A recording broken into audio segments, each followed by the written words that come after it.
Hey. It's Thursday, June 8th, 2023. And here we are once again. Welcome back, everybody. Great to have you here. Great to see you all. And it's great to be here with you all, guys. Thank you so much for joining us today. Today, guys, of course, we are talking about the University of Idaho. And again, everyone, we have a special guest today, Mr. Rory from Thou Shalt Not Kill True Crime. We're going to be introducing him to the community today, asking some questions, talking about some stuff, and just doing what we do. So let's get this show on the road, guys. And of course, don't forget, we will have the lovely Mama Bear here with us today. Thank the Lord. Let's do this, guys.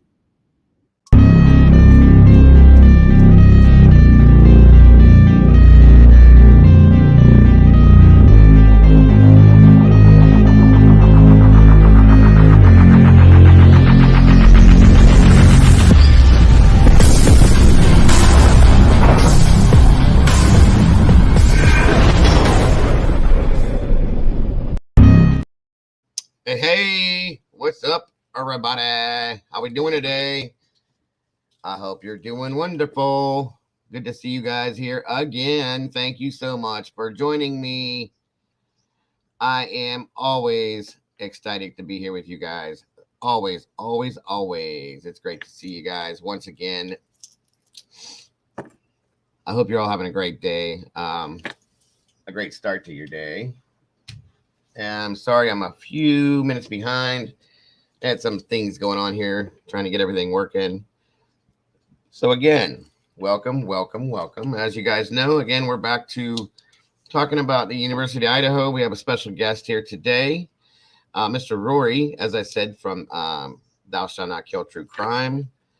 He's a newer channel, and he has been putting in some work, guys.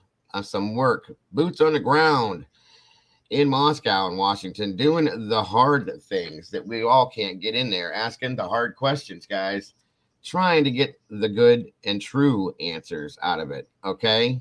Looking for true justice, just like we always have been, okay? So we'll be welcoming him today. He'll be here in a little bit, guys. Let's get and Mama Bear, I do need to do that for you. One moment. Mama Bear will be jumping up here shortly. And your link is in chat, Mama Bear. Let's see who we have here with us today. Your link is right above you, Mama Bear. Mr. Brian Hoffman's in the house. Great to see you, my friend. Miss Heather's in the house. Great to have you always. Look at that. Willow, welcome. Good to have you. Mrs. M, always happy to see you. The OG, Miss Brandy, welcome. Good to have you here. Doozer Doo, great to see you. Thanks for joining us today. Miss Carolyn, always happy to see you. My brother Lance, great to see you. Thanks for jumping in today. Mr. Jeff H, brother, good to see you. Thanks for joining us. Let me see. Miss Alyssa McGrath, awesome. Thanks for joining us today. Mr. Antonucci, good to see you, Dan. Thanks for joining us. Kim Marin, great to have you here. Miss Margaret Hofer, good to have you. Lugaroo, what's happening? What's going on? Peaches 81, good to see you. Let me see here. And it looks like, wait a minute. Hold on to your pants, everybody. It looks like, boom, it's the Mama Bear. Hi, guys. What's up? Good to see ya. You too. Feels like it's been like weeks. About 42 months. It's been that long. I'm just kidding. I know, between my vacation and then working and look, guys, she blew us off for a damn vacation. I know, like family's more important than this, right? Right? How about that? Welcome back. It's great to have you here. It's good to be here. Yes. Again, Casey's in the house. Good to see you. Gordon Shumway, welcome back, brother. Good to have you. D Smalls, always happy to see you. Dolphin 517, welcome. Anina V, great to see you. Chrissy Lidwinski, that's a new name. Welcome. It's good to have you here. Whoa. And the Mama Bear is in the house on panel with us today, guys. Thank the Lord. Let's Yay! see. Noni McPoppins, welcome. Lisa Barr, always happy to see you. Thank you so much for being here. Beyond the Boo-Hoo, what's up? Good to see That's you. cute. Typically Unique, welcome. It's good to have you here.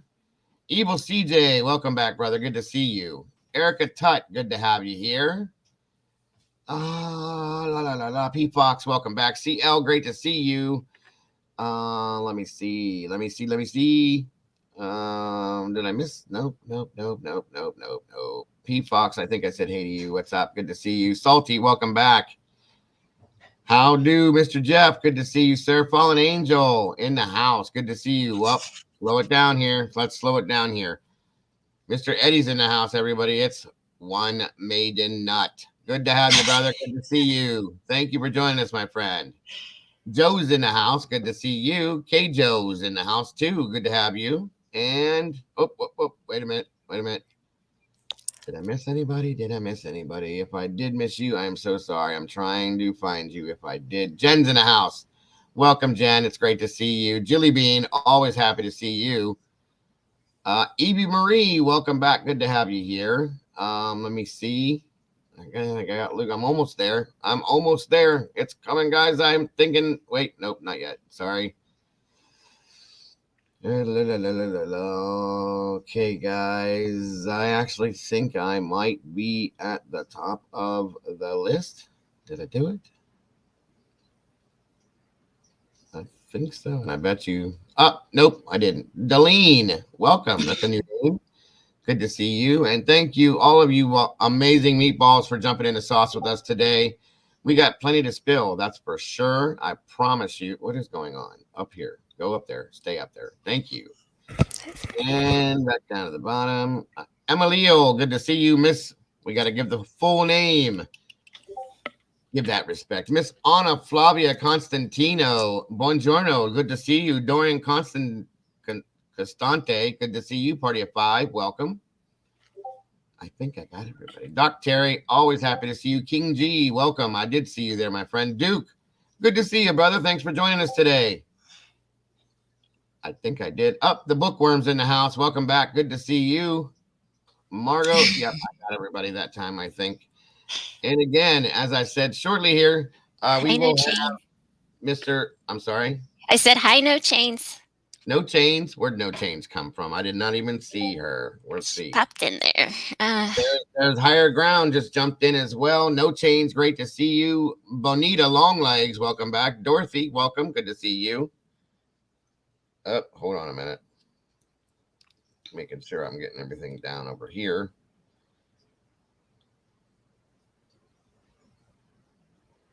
Well,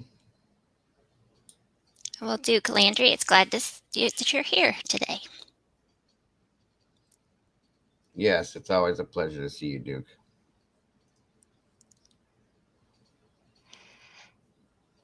Hi, Jeff.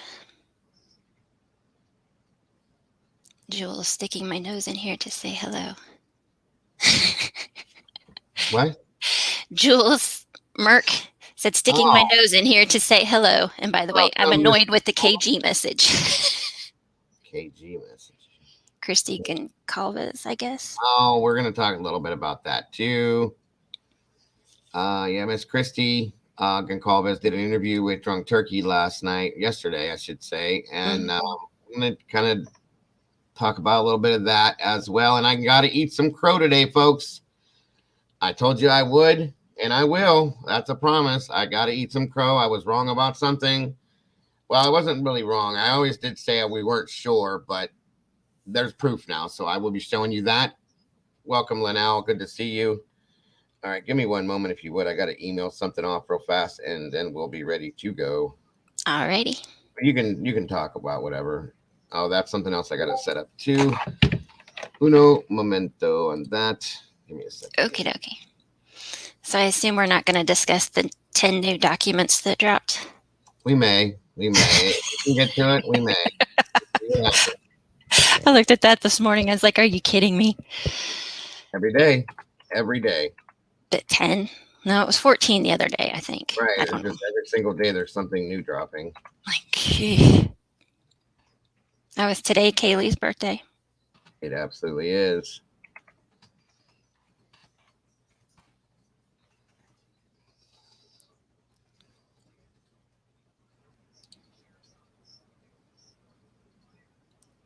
Yeah. Crazy, crazy.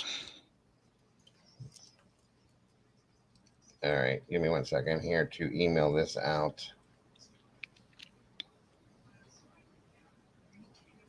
Time's up. Mm-hmm.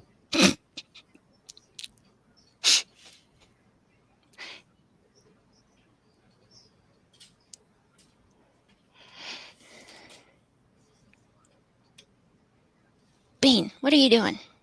Stop it. He ain't been on camera in a while. He missed us. I think Groucho's on the other side of the door and through the... Yep. And through the crack, they were smacking at each other. Oh, there you go. It's like, why are you digging at the door? Mm-hmm. I hear him. Mm-hmm.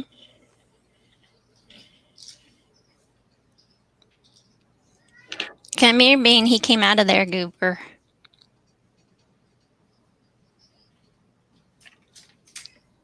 Hello. I'm going to call you Iron Master. Mm-hmm.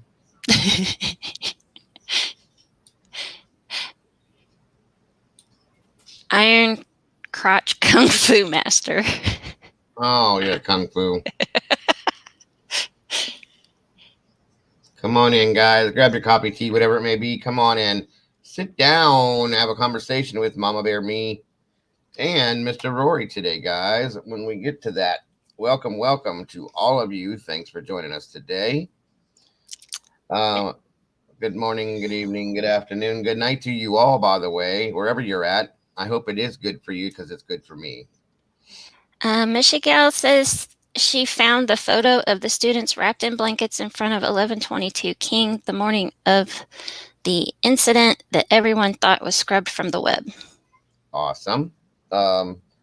If somebody wants to drop the email address, if you'd like to send that, Michigal, I would appreciate that so very much.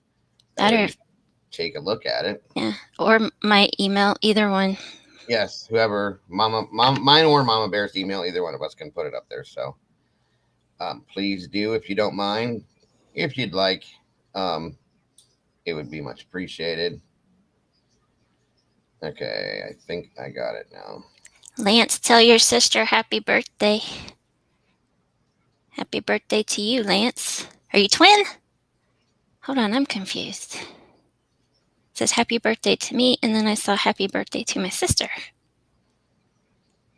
And again, guys, today I would like to put it up there. Happy heavenly birthday to Miss Kaylee Goncalves. We do love you, sweet girl, and God bless. Happy birthday, Kaylee. Good morning, sunny days.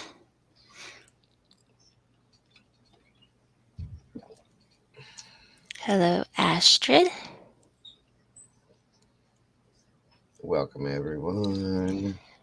I'm sure it does sound interesting to you, Brian.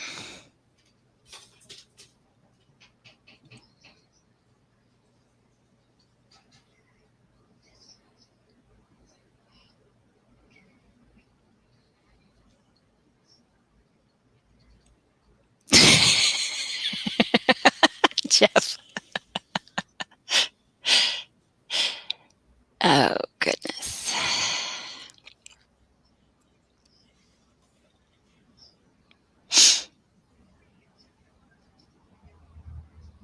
Okay.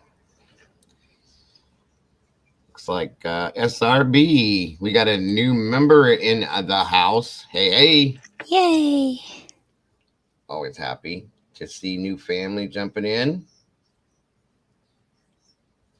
Welcome, Pineapple Lipstick. Brian says, anyone who think a cop is standing there talking to a beige garbage bag? That's what that pictures have looked like. They looked like garbage bags the way from the distance. And the cop was talking to the garbage bag? Well, I mean, that's what it looks like.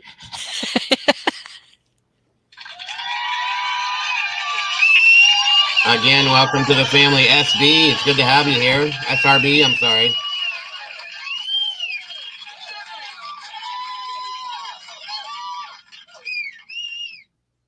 Hello, Pineapple. They gotta win today because I can't be stuck in slow mode for check.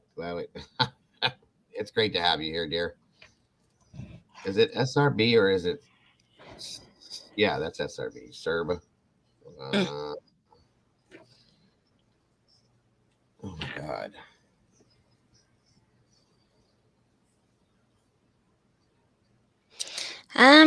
Pineapple, not quite a spa day. A day at the beach. It was really, really relaxing, though, even though the water was like ice cold. But we said, you know what? We don't care. It was very relaxing, though.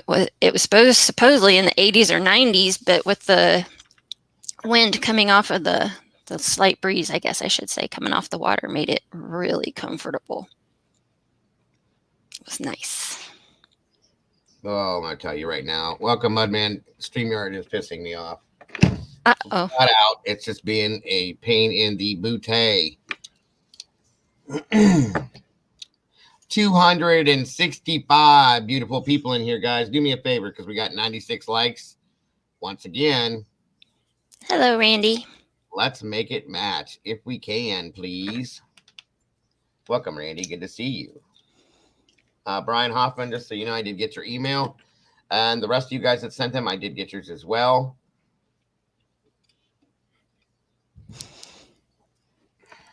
Um, 270, yes. Okay, we just busted 100 likes. Awesome. We will be floating around in the algorithm, guys. Always a good thing. So great to have you guys here again. Always happy to do this and hang out with you guys on a daily basis. You have no idea. Hello, Fupa. Welcome, Fupa. Good to see you. Leona, good day to you. Hope you're having a great day.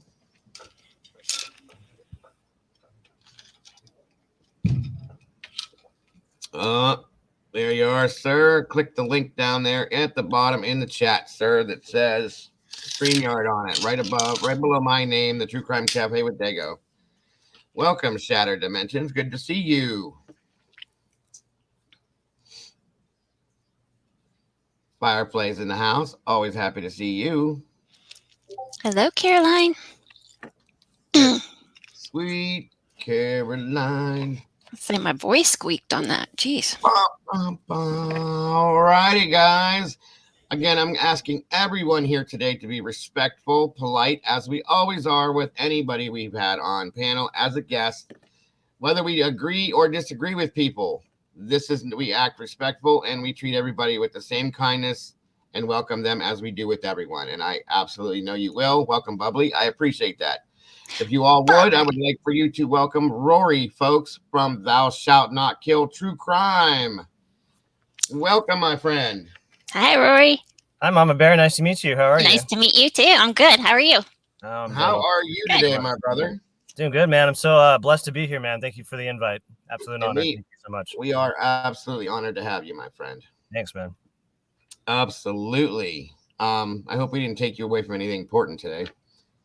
No, actually, today was perfect. Yesterday would have been a little tough, but today got plenty of time. So awesome. And that's what matters is time. Yep. We love the time. Mm-hmm. So if you'd like to introduce yourself to the community and whatnot, sure, or I can do it for you, whatever you'd like to do, sir, go for it. Oh, I don't really like talking about myself too much, so I'll do my best. So my name is Rory. I started this channel not even a month ago. It's been a whirlwind, but it's been a lot of fun. True crime has been a passion of mine for a long time. My sister is she has a criminal justice degree, so I used to kind of bounce off with her and all that stuff. So let me see. I play guitar, I like music, I like sports, all that good stuff. Go Yankees. I think that's a prerequisite at this point to have a true crime channel. We all play guitars, bro. Oh, we do? Yeah, everybody does. I'm a drummer too, so. Oh hell yeah, my dad's a drummer, so right on. Yeah, it's I think it's a prereq because I know I do a little bit. Now you do. My husband does. Oh, Yeah, right her on. husband does. Dan from or Daniel from Drunk Turkey does. Oh, cool. Dan from Publicly does, or Publicly Buzz, he does, and there's a couple other people that do too. So I agree. I think it's a prereq. I guess. So yeah, I guess it's Mhm. just part of the trade, I guess. But it's a Yes. good release, especially with It as is. much stress as we deal with. Like it's a really good release. So yeah, for Absolutely. sure. Yeah, that's Yeah. why I do once a month. I like to. I don't know. Everybody has different names for it, but I do it for my mods mostly, and of course the subscribers that come in here. But I'll do a like a jam night or something, or a DJ Dago dance party or whatever. And I just play a There you whole go. bunch of music for everybody, There and you go. everybody kicks back and they give me requests, and it's one of them things I say, we need to unwind sometimes because there's a lot to this, Oh yeah, dude.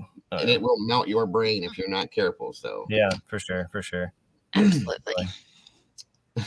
Fupa, is he single? Wow, already? Come on, ladies. Come on now. Come on.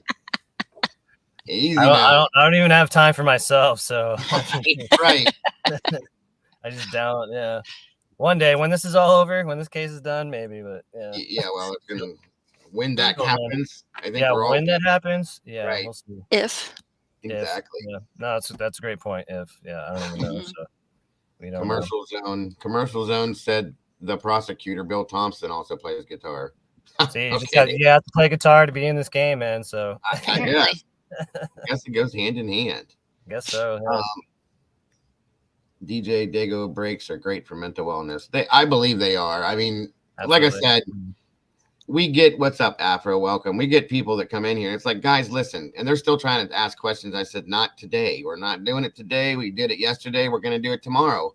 We're not doing it today. Just breathe. Forget about true crime for a day and take your shoes off, grab a drink or whatever you're doing, and listen. Enjoy yourself. Exactly. Talk, Yeah.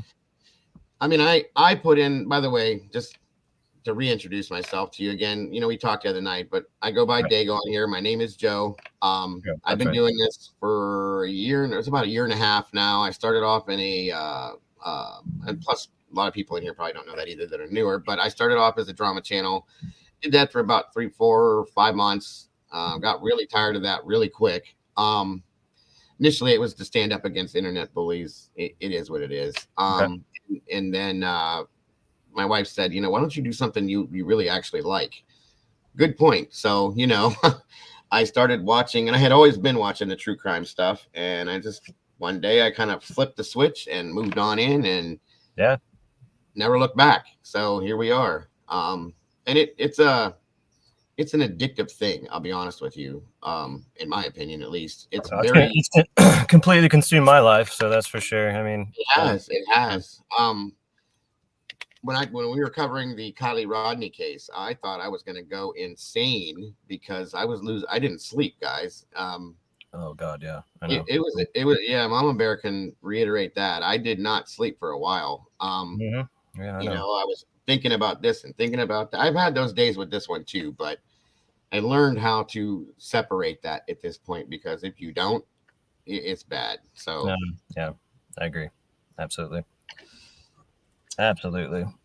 Yeah, Well, I think it's a little different for me because I'm boots on the ground and I'm very close to it. So it's like it's just close and it means a lot more to me. Not that it doesn't to everybody else either. I don't mean to say that, but like no, I'm just I'm risking my personal safety. I'm risking a lot for myself, but absolutely. I know absolutely what the hell's going on in this case, and the truth has to come out because this is ridiculous. So if this is my calling, my job, whatever, I don't care. I will do it. But whatever the mainstream and law enforcement are telling us right now ain't cutting it. Just not cutting it. So right, and we can't get that. That's my biggest thing is give us if you're gonna. They don't have to give us anything. We all know that. It's just the way it is. But I always claim this: if you're gonna put it out there then, okay? Don't give us garbage. You know what I mean? Don't give us pieces and parts of things that don't make sense because this is what we do. We try to put these puzzles together and have not been able to put even a piece of it together at this point. Thank you, Heather. Real quick, just so that you guys know, for those of you that have not done it yet, Mr. Rory's channel here, Thou Shalt Not Kill. There's the link on screen, guys. Go check him out if you haven't. Please do show the love. Again, my opinion, and as I had said when I first saw you the first time, me and Mama Bear both agreed on that like this guy's, you know, at first it was like, this guy's insane. He's there, he's doing it, he's asking. And I love your, you know, I hope he's got protection. I hope he's doing this. He's just doing it, you know. You were doing it, and I'm like, damn, you got the big kahunas. So, you know, and I gotta give you the respect that is deserved, because not a lot of people have done that, dude. And the way you're doing it, you know, you're just going at it head first. And I'm telling you from my mouth that I absolutely respect that, and I appreciate what you're doing. So thank you. That is important to say. Thank you very much, Anina. I appreciate that so very much. I'm going to try to hold those back, guys, while we're up here with him, and I'll get him later if I can. Okay, thank you, Willow, as well. I appreciate that for the super chats, both of you guys, and the super stickers. Thank you very much. So what, if I can ask you, Rory, what is this the first case that you've dealt with in this aspect, or did you no, this is the first one, and this is why I started it, because like I said, I'm here, and I was just like, I guess like the last month before I started, it just really started to burn on me. I was like, dude, you know, you're right here. You can do it. Just make your contribution. Stop sitting on your butt and not doing anything. Like, you know, just going to work and just doing the regular everyday. If I can make a difference in any way, shape, or form, then this is what I need to do, because I was just tired of, like, you know, I don't want to say wasting my talent, but, you know, everybody has talent. Use it. Right. Use your mind. Right. You know, apply yourself. Use your common sense, and get pretty far. And I can agree with you. If you have that ability, I mean, we've all said, and each one of us, you know, I think a few channels have made their way there. We'd all love to be there. If I could jump in a car and go there right now, I would. Or I would have 6-7 months ago. You know what I mean? But I do appreciate the fact that you're able to do that. And you're, like I said, your videos are amazing. You're just right here. Here I am. There it is. We did that, moving on. You know what I mean? And that's what I think is amazing about it. Thank you. And just out of curiosity, what, if I can ask, and you don't have to tell by any means whatsoever, like what did you do before you got into this, if anything? Sure, absolutely. So I'm an independent contractor. I clean commercial buildings. So I go around my area and do that. It's pretty cool because it allows me to work on my own hours and do that. Before that, I was in the restaurant business for a long time, like bartender, manager. I worked every position you can think of in a restaurant, but it completely. So it's funny you bring that up. I actually didn't want to do YouTube for a long time because of my previous experience in the restaurant industry and dealing with buttholes all the time and dealing just with rude people. Yes. So I didn't want to do this for a while because I was just like, as you know, the comment section gets absolutely brutal sometimes. Oh, so, yeah. But I've learned to, so I took some time off, like, you know, traveled, you know, kind of you got to know, listen, if you're going to do something like what I'm doing right here, yeah, you got to be a little nuts. Okay. Yes. I'm not going to lie. Yeah. I'm a little I'm okay. I'm a good person. I'm okay. I'm not going to go crazy, but no, you can't be normal to do this kind of stuff. So I had to develop a little bit of a thicker skin. I really here's the thing. Do not bring emotion into it. This is the problem I think a lot of people have when they're doing true crime and stuff like this, is they get too emotional and you lose sight of the facts. That's the problem. I agree. You got to keep a cool head. You got to keep logical. And a lot of people I see so many channels where they just go on rants and they don't actually have anything to say other than kind of yell at you and say, no, this is the way it is. Blah, blah, this is the way I see it. This is the way it is. If you don't like it, get off my channel. It's like, that's okay. Yes. And that's one thing I will say that you'll see.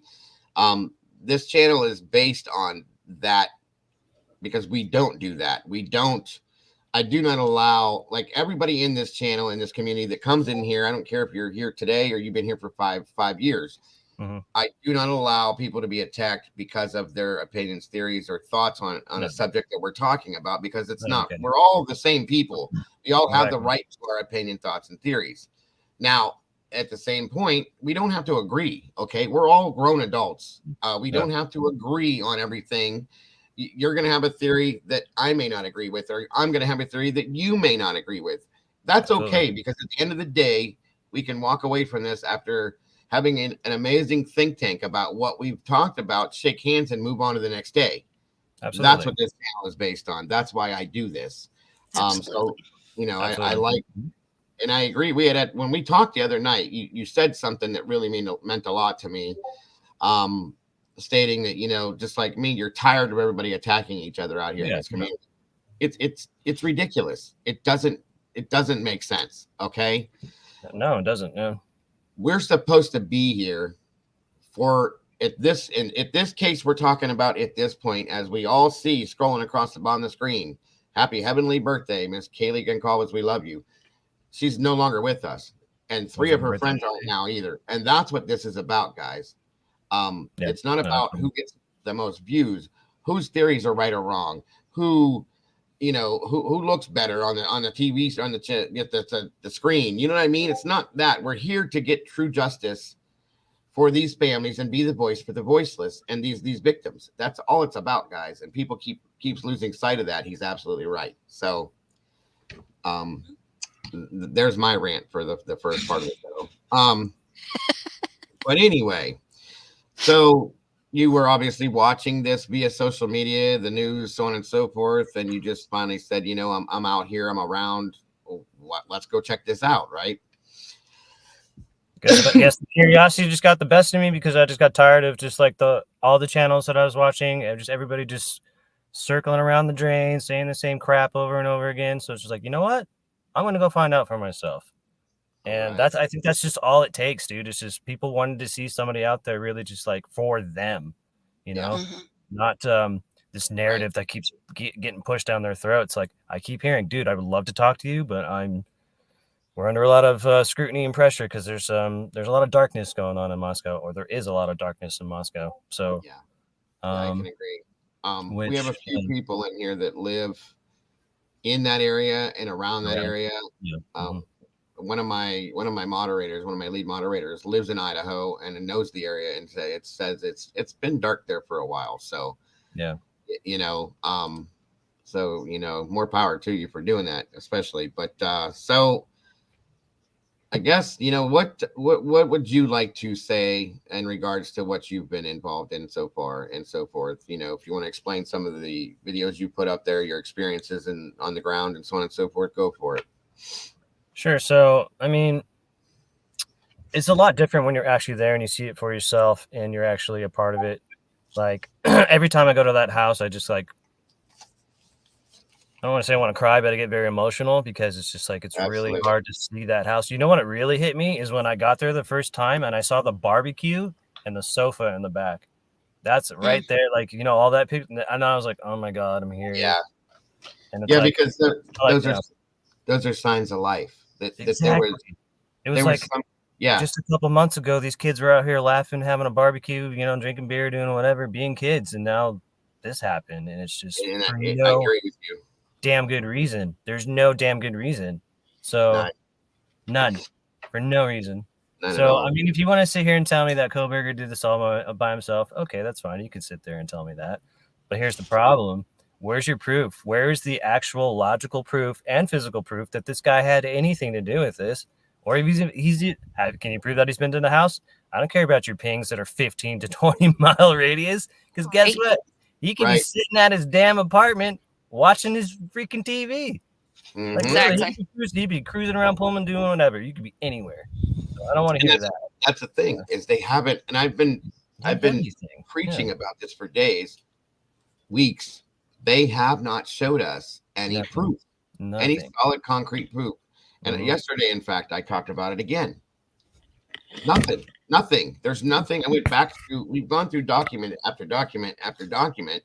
We've watched video after video after video. Not one piece of concrete solid proof to say that Brian Christopher Koberger went in that house and did this, especially by himself that night, has been shown to me, or you, or anybody else for that matter, at this point. So, again, absolutely, I agree with you 1,000% on that. Where's my blood trail? Where's my blood trail? Right, right. Where is it? Yeah, four victims, folks. And not one drop of blood? No, I'm sorry. Makes no sense. None. Sorry. None. And again, reading, and I have I'll just put this out there right up front with you. I have had from the very beginning, even from the date that it was dropped. The PCA is a joke as far as I'm concerned. I'm sorry. It doesn't read. It reads like a fiction book to me. Okay, because that's what it is. It's not. It's nothing to me. That's the proof. That's the proof. That's how they're doing this. No, it doesn't work for me, and I'll never go along with it. So that's gospel to everybody else right now. So I mean, that's fine. You can, you can.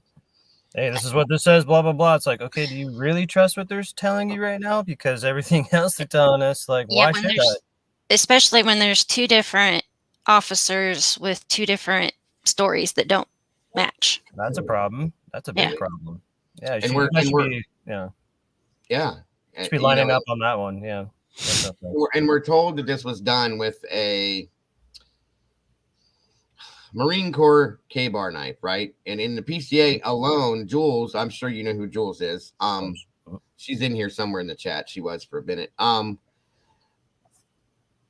We both pointed out a couple of different times in their PCA that there's 3 or 4, Mama Bear? 3, right? 3 different kinds of wounds? 3 different kinds of wounds, yes. 3. Yeah. So what does that mean? What does that mean? That's what I'm saying. Yeah, we know how to read. We know how to interpret. What does that mean? 3 different type of weapons, at least. So, yeah, and to me, I made a joke of it. I said, all right, so Brian had 3 weapons on him. Different weapons on him, and he ran through the house, flipping them all out, different like a ninja, you know what I mean? Ninja, yeah. It didn't happen like that, folks. Me and CJ said he brought a backpack and was just whipping them out like just Ninja Turtle style or something. It's just crazy. It's I don't think Kohberger's Bruce Lee now. Come on. No, not even a nerd. He's a nerd. He's a bookworm. He's a bookworm. And as I said, he's involved in the situation somehow. Okay. Well, obviously, you don't get there for no reason, right? Right. Yeah. He's definitely involved in the situation. Now, me and Mama Bear had agreed on this before. We have watched. Thank you, Melissa. Love you too. We have watched different variations of things that he's done. This, that. Everything else. Yeah, he can't even fillet a fish, apparently. Yeah, he got fired because he can't handle a knife to cut fish. Come on now. Bro, I mean, come on, man. You can't even come in there walking in multiple weapons and a K-bar machete and a golf club and just like 7 pounds. Like, come on, man. Right. I mean, and guys, listen, we're not trying to make we're not trying to make it. I'm not laughing at it. A joke, but it's so ridiculous that it is kind of funny. Yeah, what they want us to believe. You know what I'm saying? Come on. It's just ridiculous. Welcome, Deranged Bunny. Happy days. All you guys that have jumped in since I've been talking, I apologize. I missed you. Welcome. It's good to have you here. And again, guys, for those of you that did not realize, this is Rory from the Thou Shalt Not Kill True Crime channel, guys. So again, welcome him and be respectful and polite. I appreciate that from all of you. So yeah, I mean, it's absolute ridiculous as far as I'm concerned. I just made up a word, but hey, whatever. Yeah, right. And so we have that, okay. And from the beginning of this, I said, okay, we have, and I think we all tried to go along with what the narrative was that was put out there, because we do, we try to abide by what they tell us. Law enforcement and the rules. We'll just say the rules, okay? Sure. Excuse me. So, absolutely, Rumsey. We will look at that here shortly. And I will be anything that was sent to me, guys. We will be approaching that here. I just, we got to go one piece at a time here, but I promise you, we will. So, we did that for a short period of time. I do believe, Mama Bear, if I remember right. And at some point, we all kind of started going,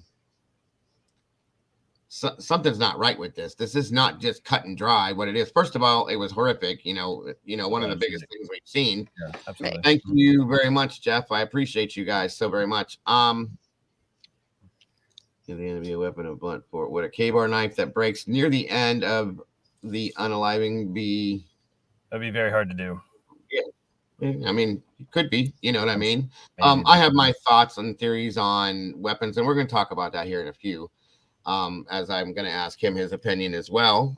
So when we started realizing that things weren't right, we start looking and we start digging and we start talking to people. We had WSU Kim, we've had Dave on other channels, we've had I think her name was Paula that popped up about different things. We've had other people that have popped up, so on and so forth. And it's funny because a lot of the things that have been said from different people, you take pieces and parts of what they're saying, and they all kind of come together in some sense, and they make sense then, right? Okay. So then we go back, we look at the legal documentation on things and go, okay, well, let's replace that with this, replace this with this, and this with that. And guys, look, something's happening here. This is starting to change, because for the longest time, none of this is like taking out a puzzle, dumping it out on the table in front of you, and trying to put pieces together that fit into a different puzzle altogether. Yeah, exactly. That's what we've been doing for months, folks, until we started doing things on our own. We started digging and going above and beyond the narrative that they're giving us and making the real narrative in what my opinion, and putting that puzzle together. Absolutely. And guess what happened? I started sleeping a full night. I started being able to finish my meal. Things like this, because we're at this point, we're thinking we're not crazy at this point. So, that's why we do what we're doing, folks. So, I do want to bring something up. Last night, I don't know if you saw this or not. Last night, or yesterday afternoon, Daniel over and Blue over at Drunk Turkey Show, they got lucky enough. I did see it. Okay. They got lucky enough to have that interview with Christy Goncalves. I was very, very interested to hear that. Of course, I watched it. And some things were brought to light that I was kind of surprised about. And Jules did a video about it too, as to where she's even more confused than she was. And I kind of am in a way too. But when you read between the lines, as watching that based on the things we've already had, it says something else to me. So I want to ask, before I get into this, your opinion on the two roommates, the survivors per se. And it's your opinion. You don't have to worry. Nobody's going to come at you. I'm not going to. I've already been through it. It's fine. We're I know. We're good. We all have at some point. So I just wanted to ask your opinion on that, and then we can move forward. Okay. In my opinion, the two roommates are absolutely very suspicious. And they need to start talking, because there's no way you can sit here and tell me this is another major problem that I have with this case is you need to explain the 8-hour no phone call. 100%. And then you need to explain why a bunch of people already knew what happened by 8:30. Snapchat, right? There's a bunch of stuff going on already that there's something that went down in the house. You need to explain why a bunch of people, at least 20 people, come over and trample all over that crime scene right before the cops are called. So I'm sorry. In my opinion, I'm sorry, but you need to start talking, ladies, because I have a hard time believing that you, especially Dylan, from what they're telling us, I'm having a very hard time believing that you sat there for 8 hours frozen, not able to move or not able to talk or do anything like that. I'm just having a very the froze shock phase. And I'm also having a very hard time with how you don't hear a single damn thing in that house when those walls are paper thin and it just echoes everywhere. Like I'm sorry, but like I'm not stupid. So please if you can give me a logical explanation and prove that, hey, I was just you weren't there, you were asleep or whatever, but you need to talk. But it's in my opinion, it's pretty obvious that they're being protected or silenced for some reason. Henceforth, didn't you find it quite interesting that when Bethany was supposed to come forward with some sort of exculpatory evidence, we don't know if she actually had it or not, here comes a damn secret grand jury out of nowhere. Right. Yep. And I said this yesterday. I'm glad you brought that up. I said this yesterday. Yeah, we talked about it yesterday. Right. And when I was live yesterday, I was thinking about something. I said, well, we had already said this once before too, but it kind of made sense then, even more sense, is that they allowed she wanted to quash all this, so on and so forth. We get that. Okay. She's in Nevada. She didn't want to come back. We get it. Yeah.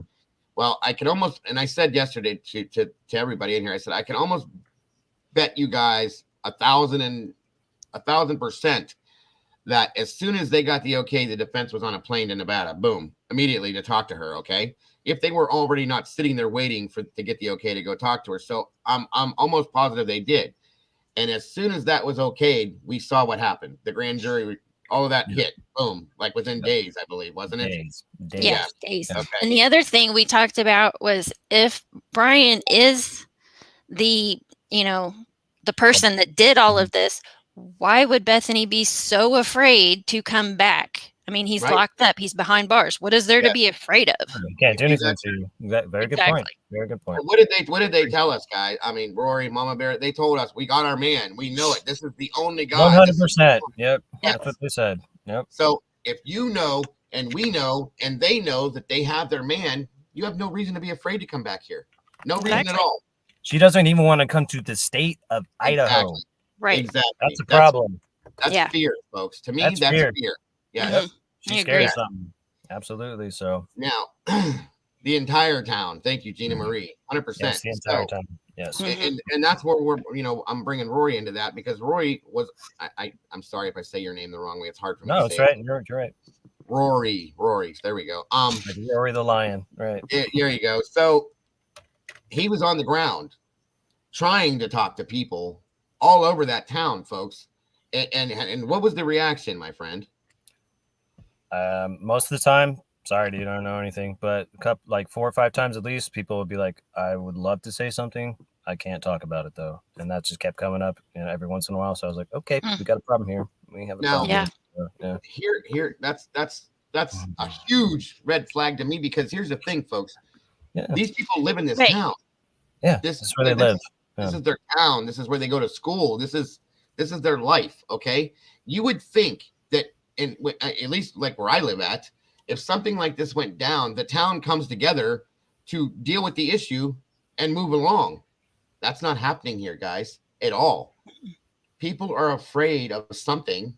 Okay, we don't have concrete proof of what the hell they're afraid of, but we all have our ideas, and it's insane, folks, because you shouldn't be afraid to talk about things in the town that you live in. Okay. You shouldn't. You shouldn't be afraid of your friends and your neighbors. You shouldn't be afraid of your family. You shouldn't be afraid of anything other than the things that we're supposed to be afraid of. That's not one of them. Okay. Right.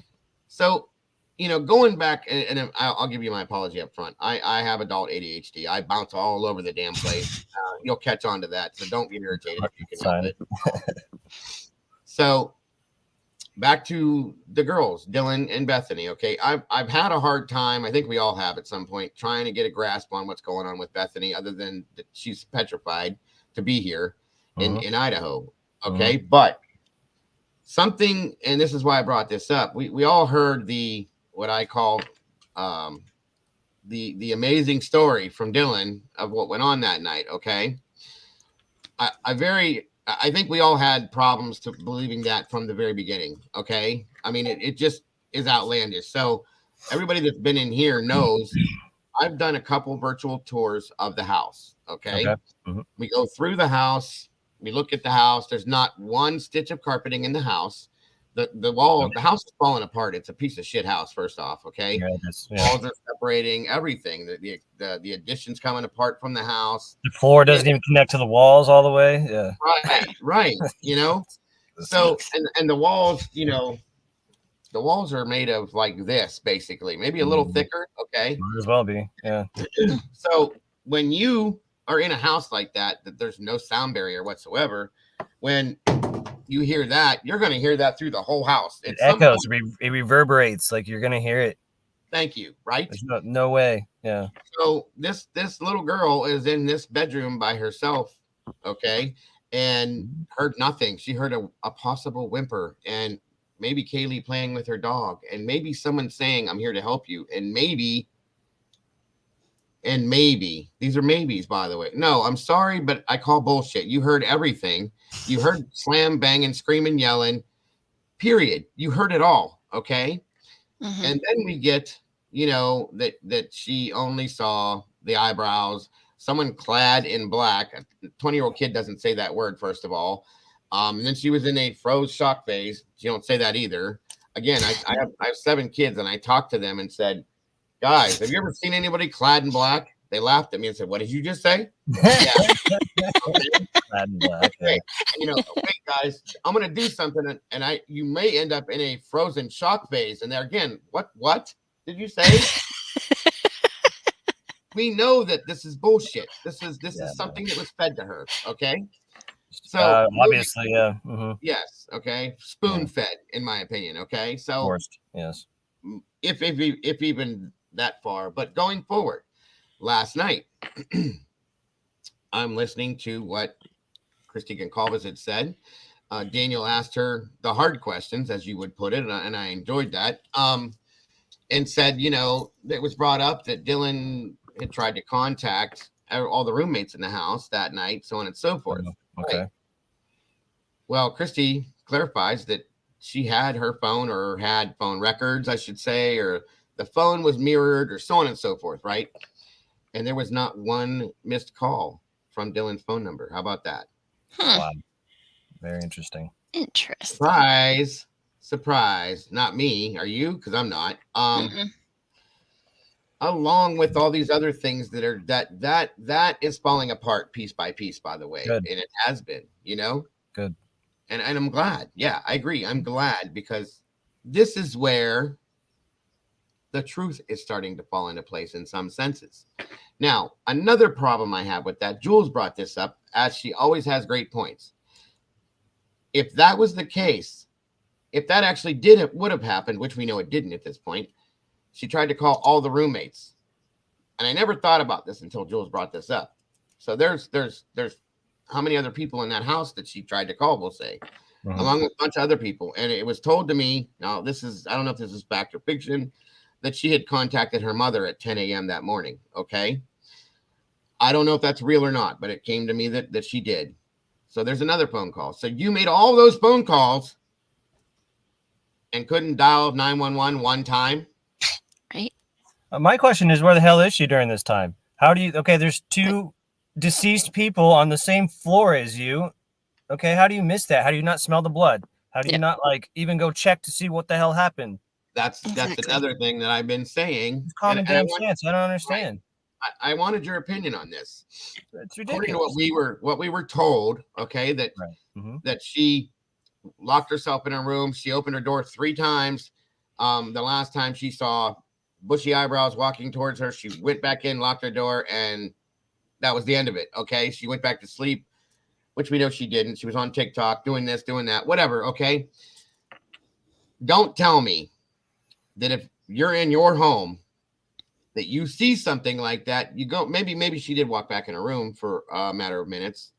I can promise you that she heard doors or things moving, closing, opening, whatever. So when that was done, don't tell me that you didn't walk out into your own home to look around to what all the noise was. Engulf that smell. I was in fire and EMS for years. I know that smell, especially that much of that. Exactly. It hits you in the face like a baseball bat. Okay. No. Don't tell me you didn't walk out and look around that house to see what was going on, because I don't believe that. I'm sorry. I'm an adult. I got to use the bathroom probably once every 4 or 5 hours, right?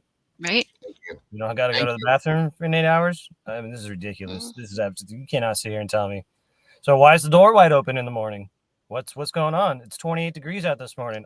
I'm sorry, I'm not leaving my door open at 28 degrees. Right. Ain't doing it. Why is the dog barking and nobody's calming him down? What's up with that? Exactly. That's another reason to go check. Didn't happen, according to them. That's bullshit. Yeah. That's bullshit. I'm sorry. Absolutely. And if they were both in the house together, because I've gotten multiple variations of that situation, that at one point they were both in different rooms, another point they're locked in a room together. It's like, come on. Yeah. No. What's going on here? Yeah. Right. So they were either, and this is my conclusion, they were either not in the house at all, or they were in the house and they were doing what they're doing, looking through the house, and they're calling other people except for 911. Because here's my problem. And this is a huge problem. Thank you so very much. I was not supposed to do that yet. Bama Skins, I appreciate it. I will get back to all of these guys towards the end, and I'll make sure that it is all recognized. But thank you so much for that. Here's my problem, because if you start hearing this and oh my God, please don't, or scream and yell and whatever went on. I hate to think about that, but the first thing I'm doing is this. Yep. Okay. Yep. There's something going on in my house. I need somebody here now. And somebody's robbing me. Somebody's here to do something to me. Like, yeah, come help me, please. There's something going on in my house that doesn't sound right. And all three of us know. There were whatever you want to call campus police or special police or whatever was going on that weekend all over campus. They were all over campus. Okay. And the call was made at 11:56. They were there at 11:58. It took 2 minutes for them to get there. 2 minutes. Wow. Okay. It probably would have been sooner if they had called at that point in time in the morning, because they were all night. They were all over campus. There's a huge probability that maybe all, if not at least a couple of those kids could have survived this situation if she would have done that, or they would have made that call, which tells me one of two things, in my opinion. This is an opinion, okay? Either they didn't want to, or they weren't there. That's the only conclusion I can come to on that. Okay? In my opinion, they could have been told not to. In my opinion. Well, okay, we'll go with 3. You're right. But those are the only conclusions you can come to based on what we know. Absolutely. Okay. Yeah, absolutely. So where here lies, are they involved? Are they petrified? Or were they not there? Okay. Okay, well, then if they're not there, then obviously they came back at some time, right? Some point, correct. Mm-hmm. So I'm sorry, that's even worse, because then as soon as you walk in, you're like, why the hell's my door open? And then boom, what is that goddamn smell? Like, what is it? Like, you don't go and figure out what the hell's going on?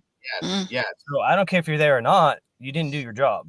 You didn't do what you're supposed to do. So as a human being, you still have to explain why there's an 8-hour gap. You have to explain that. Right. And then if they're not there, then why are we getting this story that Dylan saw a guy or whoever walking out the back door?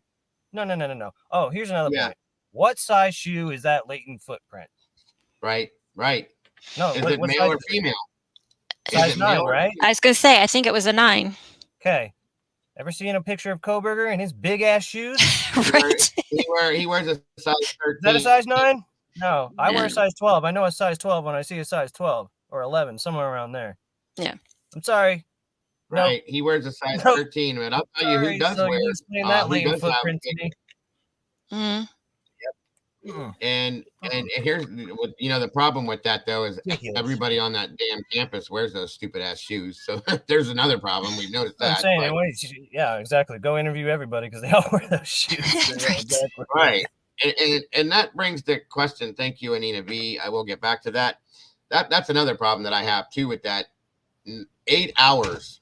Now it has been brought out that there were tarps down because they were doing patching and painting and doing this and getting the house ready, because from what I understood, like, everybody was moving at some point, so they were getting the house re put together to re-rent it, I guess, or something like that. Now, again, that's not been proven in concrete, but that's what I was told by multiple sources. In turn, it made me wonder, like, was there a cleanup done in that 8-hour period of time? It makes you wonder. And who did that? Who did that? You know what I mean? If it happened. Because there's 20 people there this morning, so something's going down, dude. Like, obviously, people going in and 100%. Out of that house, doing what? Moving stuff around, getting stuff out of there. Like, come on, man. Right. What I'm seeing, and this is just what I'm feeling, and all that stuff. I'm not saying this is what happened, but you got to sit down and you got to be like, okay, no, sorry, it's just the pieces don't fit with what you were telling me. So, the questions we got to ask. 1,000%. You are correct, my friend. You are correct. And it is beyond frustrating. It really is, because here's what should have happened. Okay. And I have multiple issues with this whole thing. Okay. We are already irritated about the 8 hours. Okay. So when police finally do get there, You know, they respond, and I know I called around, did this, did that. Being in EMS and fire, there's protocol and standard operating procedure absolutely. all over the place, right? Mhm. So when a call comes in for a quote unquote unconscious person, EMS is going to roll because they don't know what the hell that person's unconscious from. It could be a cardiac event, it could be somebody passed out or overdosed, it could be anything. So they rolled them with PD. Okay, if that call went out that way, they did it. Okay, but they were not allowed in the house. They're not in the PCA. They were not allowed to be in the house as EMS workers, from what we have been told. That doesn't make any sense to me. No, at all. I've never seen that ever anywhere. If they were in the house and they did touch or get involved in any scenario, they should have been in the PCA. They're not in the PCA, and it did come back to me that they were not allowed to go into the house, that law enforcement locked everything down when they got there, so on and so forth, which we know is half-assed anyway. So what should have happened is what they should have done is anybody that was standing there when they arrived to a quote-unquote sea of silent students, as it was said, everybody should have been detained immediately. Swabbed, and connected with the police officer. I'm going to get to him, Heather. Thank you, hon. I'm going to go back, I promise. Swabbed, sat down with a police officer, interrogated, this, that, their phones should have been taken. Every bit of that should have been done. And not one bit of that happened. Not one bit. There were kids that left that same day to go home for the holiday or whatever it was. They were standing in that spot. I can promise you that. I'm sorry. You keep everybody. I don't care if it takes a week. Nobody leaves. Right. Nobody leaves. Like, why was that not done? Why was that not done? And just spitballing here, not saying this is what happened, but maybe they already knew what happened. Maybe they already. Maybe. Very good point. Just a thought. But very good point. And we know for a fact, again, I hate saying fact, but that, what was it? Hunter Johnson is the one that went in the house. Johnson. Yep. Right. Realized that Ethan was no longer with us.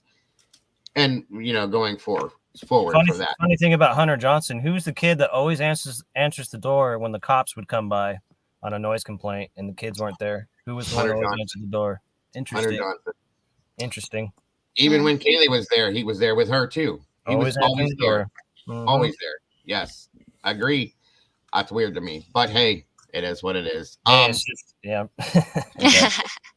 So I got some people in chat here. I've not been avoiding. I was just trying to get my long ramble out that have some questions for you, my friend. So let me get back through here and find them, and bear with me. While you're looking for that, one of our mods had a question. She wanted me to ask you. Sure. Do you know why Brian was on Indian Hills Drive that night? That is a great question. I still do not really know because it makes absolutely no sense. And there's a 26-minute time gap between. So he's caught on camera at 3:26 a.m. What time did the crimes purportedly happen? What, like 4 to 4:25? Yeah. What's he doing for half an hour? Right. Right. That's a big question. What's he doing for half an hour? Because as you've seen my videos, you can get there from Indian Hills Park in 5 minutes. So where did you go? What are you doing? Well, here's another part to that too, Rory. Jules again has been steadily working on the timeline, okay, and came down to it in a 5-minute difference, going with the time of death between what was it again, Mama Bear, 4 and 4:25? Yeah, 4 to 4:20 or something like that. Yeah. Well, based on what she found out and figured out, that at 4:20 he was in his car speeding away. According to what we were told. So how did that happen if he was still in the house? Right. Molly said we found info about that. She said at True Crime Cafe with Dago. Remember? Yeah, with lots of exclamation points. I knew she was coming with that. I knew she was. I absolutely do. And some smart people in there. Oh, good Lord, we do. And yeah, we can bring that up too. Absolutely, we will, because it was quite interesting what they came up with. Molly, if you want, you can either send it email or you can just put it out and we'll talk about it real quick. I'm trying to find questions that were directed directly at you. So here's the thing, folks. My apologies right out of the gate. let's do this again. If you have a question for Rory, go ahead and throw it in the chat right now, one at a time, and I will start throwing them up and we can start asking him, because I can't find them directly asking him anything. I just see questions in general. Wait a minute. That might be one right there. Where did it go? Because his name was in it. What's up, Daniel? Good to have you here, brother. Drunk Turkey Show's in the house, everybody. Hey, Daniel. Oh, hello, Daniel. How are you? There he is. All right. Welcome, Amy Conway. Love your show, man. Okay, here we go. That's one question I see. Jen Urbick asks, Rory, did you check out the video with the Pakistani man talking?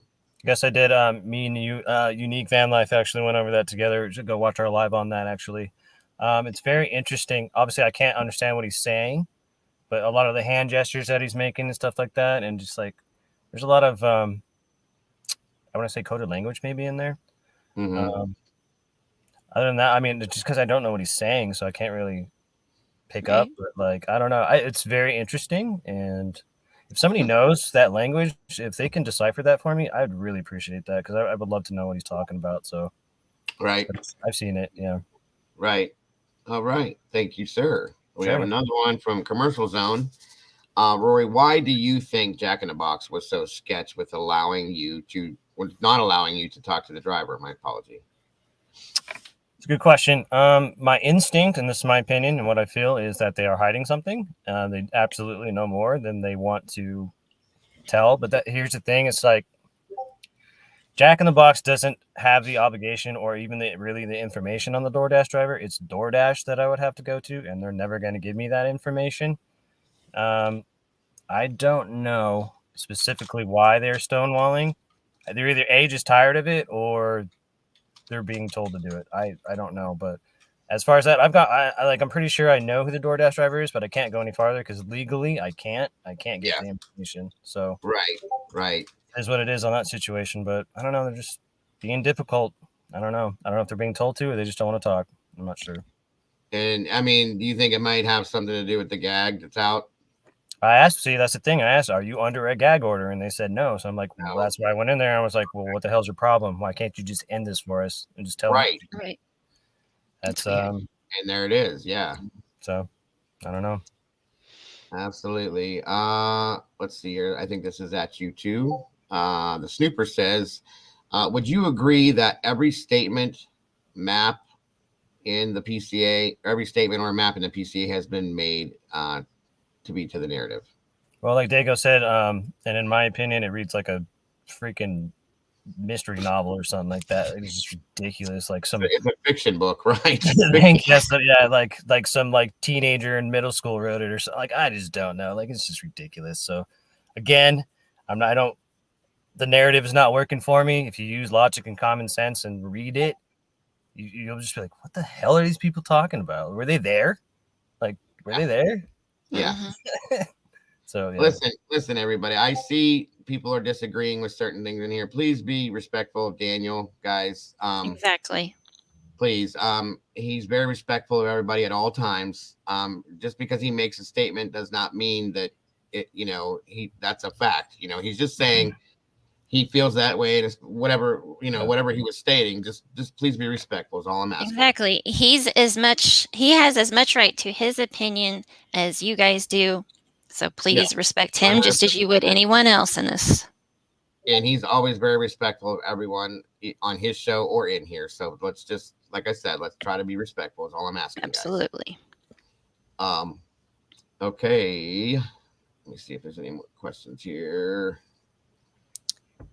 Okay. Did you get Melissa's? I don't know if you saw that, Daniel. Wilby said, drunk turkey, sorry, my bag. Or drunk turkey show, my bad. It was T-Rev something. I'm sorry. So thank you for apologizing. I appreciate that. Thank you. We need Rory to find the secret room. Well, I'm sorry, Melissa. I don't think Rory can actually get in the house at this point. I mean, he's been everywhere else. I already did. I know where they are. Inside the house? Yeah, I know. Well, there's one in Dylan's room, and there's one in the basement, and then the secret room is actually where the utility / laundry room is. So actually, if you look at the schematics of the house, it's like a secret room area behind that. So that's where it is. It was that one that we saw that was behind that closet, basically, right? Exactly. Yeah, that's what I thought. Yeah, we looked at that a couple times. Which No, I it was, can't get into this house physically. I'll get yeah, arrested. nobody can. I can't. They Can't have see it. security. I mean, they got security. They're 24/7. so Yeah. harsh. They got their own toilet there, folks. So it is what it is, you know. Yeah, they're not playing. Yeah. Um, Rory, thank I just question, because I haven't seen all of your videos. Do you have a video of you driving his route, like Yes, I in do. real time? You do? Okay. Mhm. So somebody asked, so I was I do. thinking you did, but Yeah, it's called I drove Brian Koberger's route. It makes no sense. Was there an accomplice? That's what it's called. okay. right. Absolutely. Thank you, Daniel, and no worries. What was I gonna see? I'm still trying to find these questions here. Oh, hold on one second. Molly did drop that email. We can pull up and Oh, did she get you the email? hit that question. What's that? Yeah. Okay. All right, Molly. Thank you, darling. I appreciate it. Okay. This is the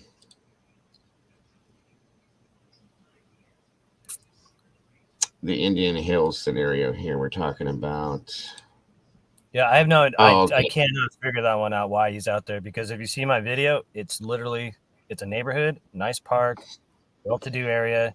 There's nothing out there for him. It's not a good strategic move. It's not tactical. It's not practical. What are you doing out there?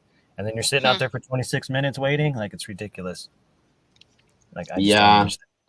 I mean, here's the map, folks. Okay. Yeah, there you go. Molly, we call Molly the map girl because she is like amazing with maps. So Yes. Awesome. she really is. You can look at this. This is nothing. She's got a world map that has everything we've ever covered on it, all in one map. Nice. So yeah. So this is the area, folks, that we're talking about in general. Okay. There's the house. I wish she would come in here and explain her maps at times, but it's okay. And like I said, it doesn't make any sense for him to be out in that area at all. If that was him in his car, Yeah. at that point, where does that fit? It doesn't, in my opinion, is what I'm saying. So thank you, Molly, for that. So very much for those of you that were not 100% understanding what we were talking about. That's why we did that, so that you could see what we're talking about here. And the mileage is 0.52 miles from the actual house itself. Like what or wait, did I say that wrong? No, there it is. Okay. What is out that way? Okay. That's what I think what the question of the day is what the hell is out there? Figure it out. I have no idea. And none of us can. And that's something I've struggled with myself. Thank you again, Molly dear. Let me see something here though. Someone asked, how do you think Brian fits? Good question. It's a very good question. That was from Marshall Dove. Well, in my opinion, obviously it has something to do with it. What part, I don't know. I will say, in my opinion as well, I don't think he did this by himself. No damn possible way. Sorry, just Yep. I can agree. I don't think you can convince me that. You can't. You can't convince me of that anymore. That's how I feel. So I'll give you my real quick here. I don't mean to interrupt you, but let me tell you this real fast. I went to somebody that has military experience. Oh, okay. Who's that? That's Molly. Hold on a second. Molly. Molly's calling in. Good job, Molly. I'm proud of you. Is this Matt girl, Molly? Mm-hmm. Can you hear me? All right. What's up? What's up, sis? What can we do for you? Okay. So back to the picture of the map you just had up. Yeah. You might have to talk a little louder, hon. And I'm trying not to get it real close to my microphone because it will make that horrendous noise that you can't stand yourself. Okay, fine. Just make it a little louder if you could. She's one of our mods. Oh, okay. She does a lot here. A little bit better. You're still very quiet, which is surprising. I'm just kidding. I'm not a quiet person. I know. All right, there's the map. Is back up, I think. Yes. Okay.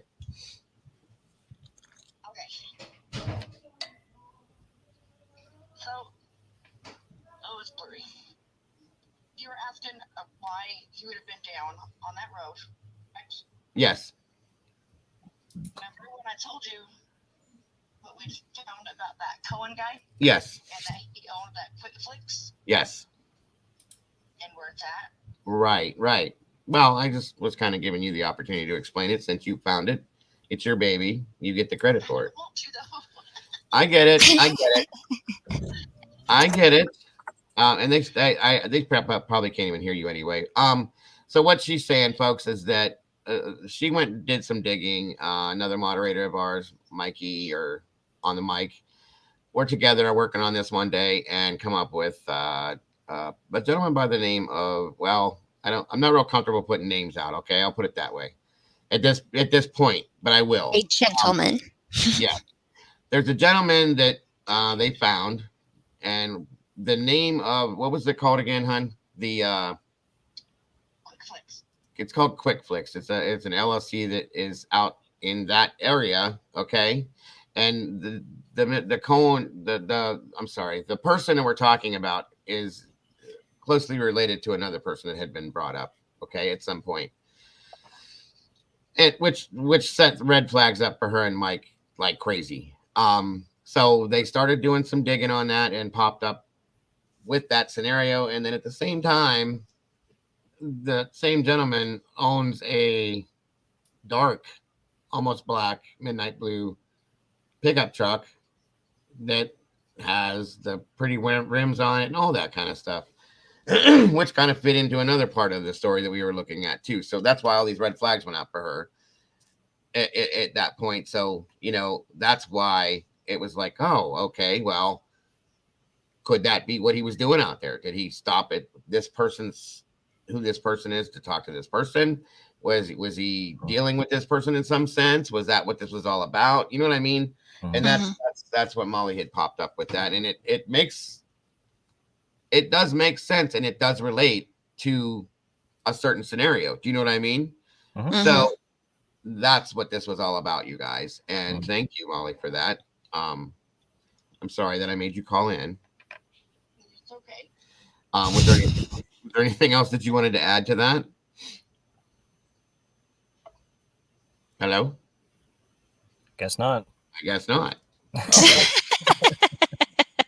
That was quick. I mean, that was good. I'm done. that was for her. She doesn't like to put her, to talk and stuff like that out there. Completely understand. She's great at everything else, but thank you, Molly. We love you. Thank you, Molly. So very much for that.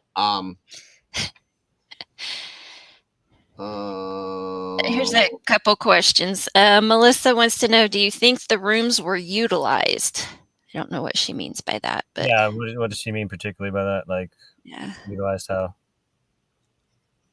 And then George Washington, interesting name. Is the house connected with tunnels to someplace else? And Molly said no. Very interesting. I don't see how that'd be very elaborate. Mm-hmm. I think it's just, in my opinion, just a stash house. That's pretty much what it was. It's just running the business out of there, and right. It's just an operation house. But at this point, I tell you what, it's possible, and I would not be surprised with everything in this case, to tell you the truth. Right. I just don't know.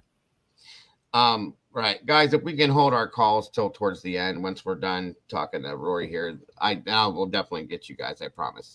Right. If you have any kind of questions or anything like that, we can get them in chat. It's just easier that way. Deborah Lynn Pauly Putnam says, how do you feel about BK having a secret thing with Bethany Funk, and has for months possibly? She was his alibi, but now it's gotten awkward. So I do believe this. I have no evidence of that those two ever knew each other. There's no, there's no social media, there's no text, there's no phone calls or anything like that. So I'm going to have to say, in my opinion, probably not. There's no connection.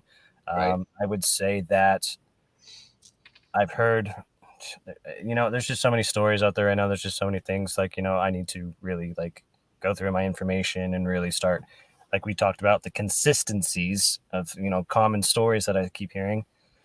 Brian obviously has something to do with this, just what part I do not know yet. In my opinion, I don't know. If he did do this, there's another person there, and that's what we need to, at least one other person there. And then, so. Right. and everybody knows I'll put it back out there again. My thought was, I think it was asked to you, Mhm. but it has been, and Mama Bear agreed with me from day one that there's no way that he did this on his own. Is what I was going to start to No say. damn way. Yeah. I talked to somebody I know as a good friend of mine that is ex-military, special forces, Mhm. was in law enforcement as well, and teaches martial arts, so on and so forth. And I said to him one day, I said, "Hey, I'm doing this case. I'm covering this case right now. This is the scenario, blah, blah, blah."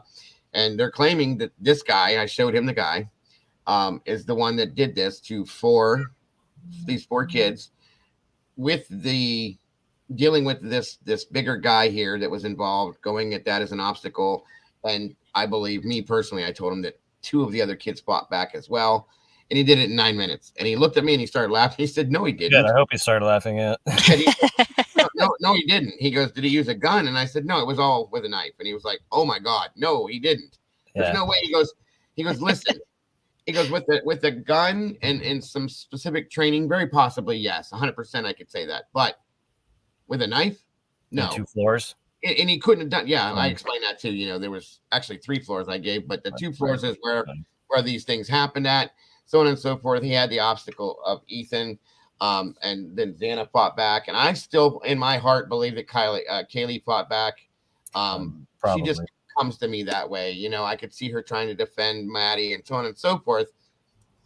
Not in 9 minutes. He said, "There's no way." He goes, the obstacle dealing with the guy, because Ethan was quite a bit more athletic than Brian is, bigger and stronger, in my opinion. And he would have, Sorry, can I ask, how tall is Ethan? I think Ethan was 6'3"? I think so, something like that. How tall that is realm. 5'10", I think. How big? How? So I'm going to assume Ethan's about 6'3", 220, 225. He's a big Roughly, boy, right? yeah. You can go play some football probably. Well, and he did, and you can look at his arms in the pictures I've seen, and then you see Coburg. You're gonna tell me Brian Coburg's going to take that dude out? No, not with ease. So here's the thing: 6'4". Thank you, Alyssa. So what I mean, in my opinion, I think it would take a bigger man like Demetrius, in my opinion, to maybe come and take him out and maybe even sneak up from. Because the only way Koberger's going to get Ethan is you sneak up behind him. But here's the problem: there's a height difference, and if you're going to get his neck, you got to reach up at least 3 or 4 inches. Yeah. And that's not going to work here, guys. So again, by process of elimination, in my opinion, yes, I'm having a hard time believing it's Koberger. I have been, because of especially by himself. Now, if he was in there with 3 other people or 2 other people, okay, we'll go with that a little bit. But by himself, there's no way in hell, guys. And I've said that from the beginning. I'm sorry. Now, yes, he was a runner. He was athletic in some ways. I get that. Okay. So what? That doesn't mean that you can go and wrestle with four people that are not going to just sit there and let you do it to them. And get through that. By the end, by the third person, at least, if he even got past the first one, he would be exhausted. Okay. I'm just saying that was the issue I had with that. So that's why I've claimed from the very beginning, I've always said, at the very minimum 2 people, but at least 3 people, in my opinion. At least. Okay. I agree. Yeah, Dan, I know. I don't like to talk about those things at this point, only because if the families were to hear that, I don't want to get them upset. But yeah, we don't. You're absolutely right, Dan. Right. Yeah. You are absolutely right. Caroline asked, Brian had 0 motive, so why do you think he's involved? Damn it, that's a tricky question. I know. They're good with their questions, bud. They really are. Oh, how do I say this? In my opinion, do we remember the possible informant in the affidavit? Yes. Maybe he has something to do with that. I'm not sure. I kind of am starting to hear that and see that, but that's going to be a tough one to pin. We talked about that. We're trying to find some concrete on that too. Yeah. Listen, I'm just not sure what this guy is. I'm not sure what he is, what he's about, what he's doing. I just don't know. He is a complete mystery to me. And like I made the point here's another thing I'm having a problem with. I made the point in my video yesterday. Dr. Catherine Ramsland. How does she's the expert on these serial killers, right? She's the expert on like getting inside their minds and seeing that. Right. How does she never see that Brian Koberger It's Right. supposed to be this monster that went out and did all these things. Good point. So that's another thing. If Catherine that's- Ransom doesn't see this in this kid, then what the hell is this guy? Right. Who is he? What's he doing? Yeah, So I totally forgot about her. Yeah, I mean, that's why it takes a village to do this, that's because right. Exactly. we all have different aspects and different things we have going on. Thank you for that, because I didn't even think of that, dude. That's a great point. Yeah, why didn't she notice that? I'm sure she's had multiple conversations with him. She's a top student, so I'm sure they talked multiple times. Right, so, yeah. right. And being a doctor, quote unquote, what she is, a generalized conversation with somebody like this should give her a little bit of a wait a minute, something ain't right here. So that's what I'm questioning. I'm like, if she's the expert, she's the doctor, she didn't see it, she didn't say nothing. Then is there anything to see? That's right. That's right. Great point, my friend. Great point. Every once in a while I get one. Every once in a while. Yeah, right. You've had quite a few, bud. Believe me. Don't sell yourself short. Thank you. One maiden nut, our friend Eddie here, he's always got some great stuff going on. Intellectual, great questions, great points. Queen Road. He asked Rory, have you ever identified the security camera at 500 Queen Road, number 50? I didn't go looking for it, to tell you the truth. I just didn't. I didn't see the point. But now you brought it up, I should go look for that again. I forgot about that too, Eddie. That's a good question. That's a good question. Never identify the security. That is one. Good one, Eddie. Good one. Randy Fur wants to know why you're in your car. I mean, hey. Somebody at the very beginning of the show said, in case somebody comes after him, he can get out of there. Yes, for security reasons, and for I can't. I'm talking about very sensitive things here, and there's very sensitive information being, and I have to watch myself and everybody else. So I drive to a secure location, and this is where I will do my thing. Absolutely. Don't blame you. More power to you, my friend. More power to you. I appreciate it. Absolutely. I'm looking for questions here. Did you see any more? Gordon has one. He said, sorry, I've been writing them down as they. Oh, no, they're good. Go for it. Awesome. Quick. I know. Yeah. How many white Elantras have you seen while being out there? I think there's like 22,000 registered in that area, or something like that. Right. So like probably one out of every 3 freaking cars out there. Isn't that crazy? There's Koberger. Oh, there's Koberger. Oh, there it is.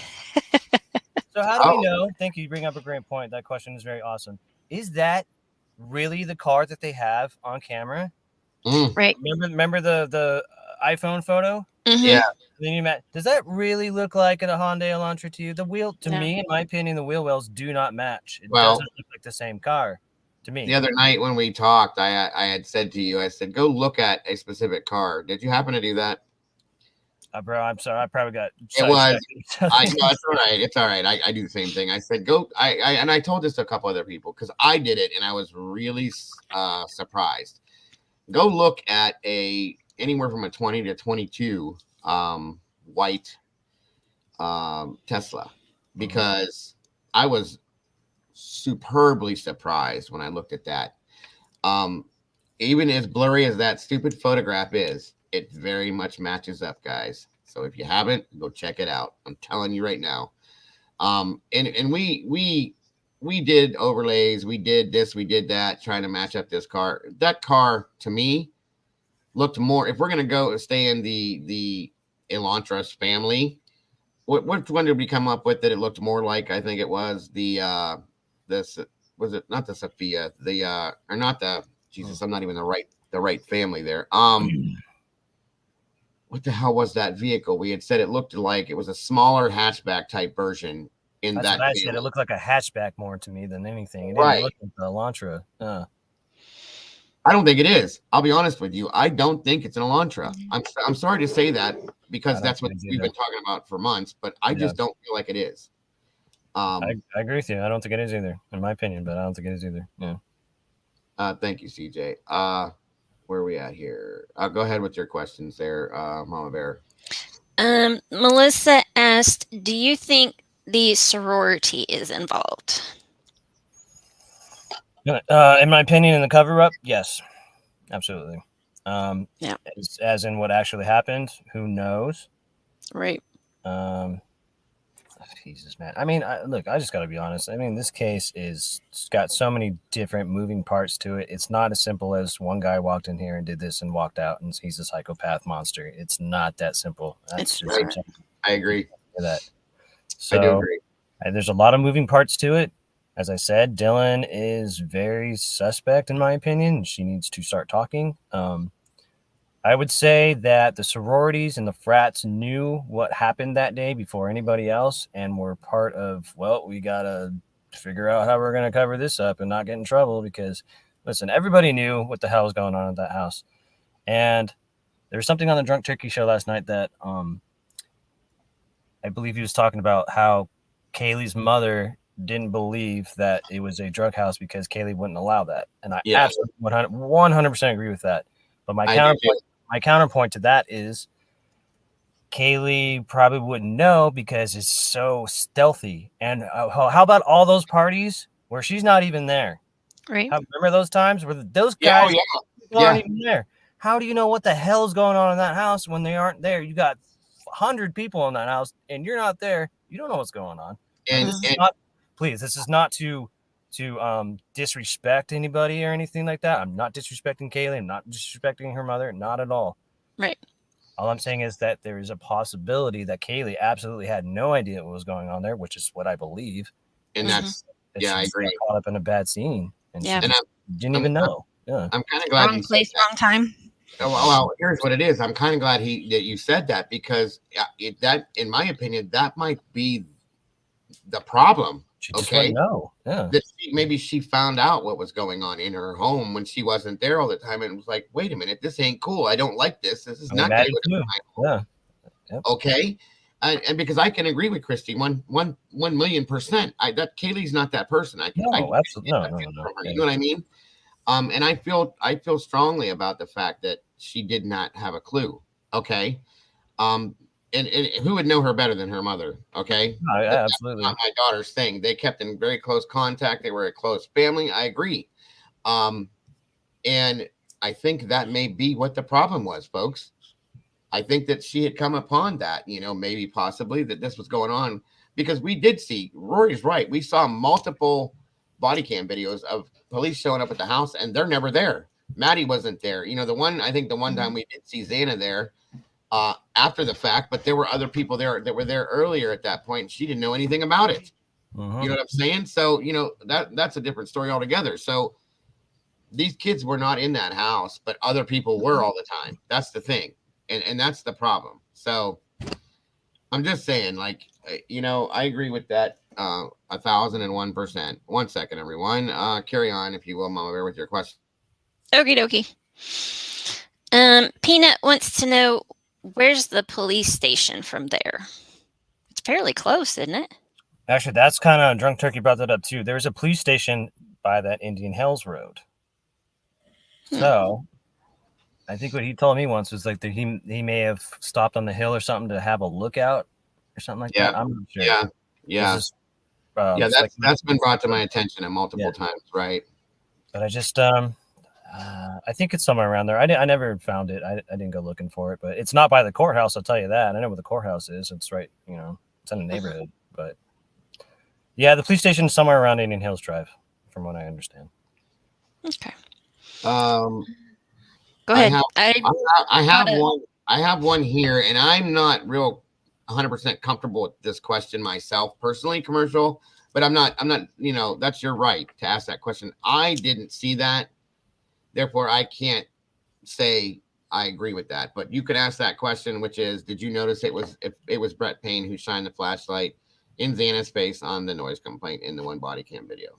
I just can't confirm or deny that. Let's right. Say that. So I'm gonna have to go watch that very closely now because I never did notice that myself. So thank you for the question, though. Go ahead, Mama Bear, if you have more. Dana asked, and I'm gonna just say another creator say that Enon Harsh parents live back that way. So Enon Harsh lived literally right across the street from this house. As far as the parents, I don't know. I've never looked into them. But Enon Harsh lived right across the street. And he left the same day Koberger left, so Enon went to San Francisco the same day that I was gonna say Koberger left. California. So I mean, that's just something to look into. Again, I'm not pinpointing anything or anything. It's just a interesting observation. So, And I have said 52 million times that I have this invisible table that sits in front of me here when I cover this case. Exactly. Yeah. Nothing is off that table. Nothing, and it Nothing. won't be. Absolutely. So, everybody's suspect. Everybody's involved. Everybody is part of this. Everything is involved. Everything is part of So this. you give me 100% clarification. That's it. I don't know what to tell Absolutely. you. Absolutely. Thank you. Do you think that she would say, "Hey, mom and dad, I'm dealing drugs"? Of course No, not. but I definitely don't believe she was doing that by any means whatsoever. In any shape or form. And I don't think that it was like that as far as the drugs if they were in that house. I think that people would bring their own drugs in there and they would do their thing and they would do this and they would do that from that house. Nothing to do with Kaylee at all. Nothing. Okay? Kaylee would have no idea. It would be Yeah. It would be so slight. I mean, she's not even there half the time. Obviously, we see this. They're not even there. Half the time. That's it. And one thing I do want to point out, you guys, okay? Dave made a comment, okay, and it was asked to him about drugs multiple times and about drug dealers per se multiple times, and he said it's not like that. As far as what people consider drug dealers, our friends have drugs. Right. You get your drugs from friends. They're not drug dealers, quote unquote. Dealers. It's just what it is. That's who has them, So understand that it's not like this one guy that pops up and goes, "I'm here. It's party time." It's everybody that has their stuff, and exactly.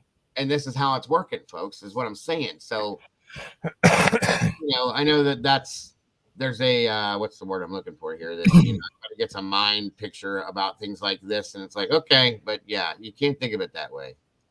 Go ahead, Mama Bear. George Washington asked, do we know if Kopacka worked as security guard at the other university? And do we have confirmation on that? Very good question. I don't think we do. No confirmation. This is, again, Kopacka is such a mystery. It's like, I hear here's what I do know about him is that this is very interesting. I found this very interesting. He was him and Brett Payne, not at the same time, but they were in the same Army Brigade, which is the 82nd Airborne. Now, the 82nd Airborne, those are bad mofos. Like, they're like the Green Berets of the sky. Yes. Right? They'll come in and mess your crap up real quick. So he's a bad dude. Now, these two, I have confirmed this, were in a club. Brett Payne and Brent Kopacka did know each other. They hung out together. They had a car club. It's a big white truck club. The big white trucks, right. White truck club. Okay. So, yes, they do know each other. They are associated with each other. Now, as far as working at WSU, I would say that's a high probability because why are you living in student housing? And that makes no sense. Why are you even anywhere near WSU when you're 36 years old? I don't understand that. Exactly. Good point. Good point. So, it's a probability they may have known each other, possibly. Confirmed? No, I cannot confirm that, but there's a lot. I would not say no. I would not say no. Can't say yes, but I'd definitely not say no that they don't know each other. Right. No. So.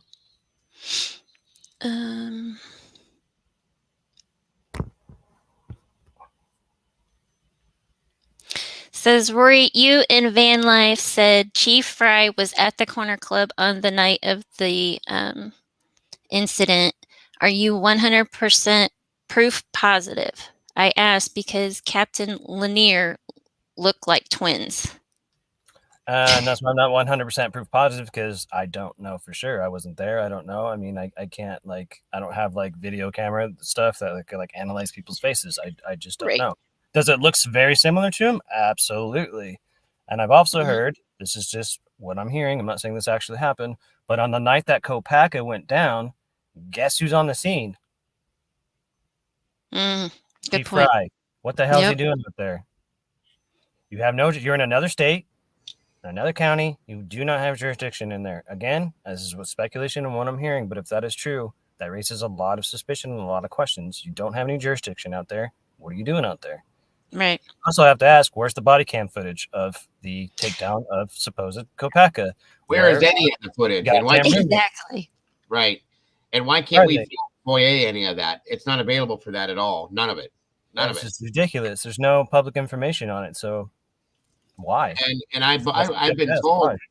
I've been told that there was not only Chief Fry there, but very possibly Payne and another officer too. Which okay, the only thing I could put together with that is being in fire and EMS. I've noticed that mutual aid does happen in smaller towns where they need to bring in extra people for certain scenarios if they're in that local area. They're very small towns. That would be the only reason or anything to make sense. But to bring the chief in another jurisdiction is really odd. I'll just put it that way. Okay. But yeah, you know, if it's a smaller area, maybe, but I still am not real comfortable with that. Pullman's bigger than Moscow by like 2 or 3 sides. Like, I'm sorry, but Pullman can handle it on its own. It doesn't need Moscow PD. So that's just right. I agree. I do agree. And that's been proven. You know, multiple people that have talked about Moscow and Pullman have said Moscow doesn't have shit compared to what Pullman has. So, you know, even close. Agreed. We do know that. Yeah. So that question was already answered at some point. Yeah. And it has been, you know, talked about that they were there. Still don't understand why. And I don't understand any bit of why we cannot get any info, why we have not seen who the roommates are. I have no idea. I mean, I have a name for one of them. Can't find that person anywhere. We have no idea.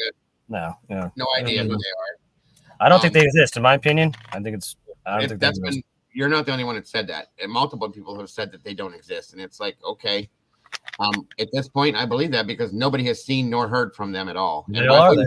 Yeah. Wouldn't you? You know? But at this point, 6 months later down the road, somebody's got to say something, dude. Come on. Right.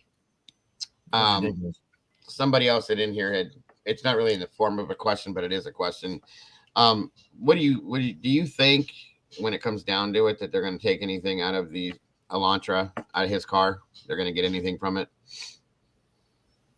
As far as like evidence? Just your opinion. You know, it's just your opinion. Okay, in my opinion, that car is.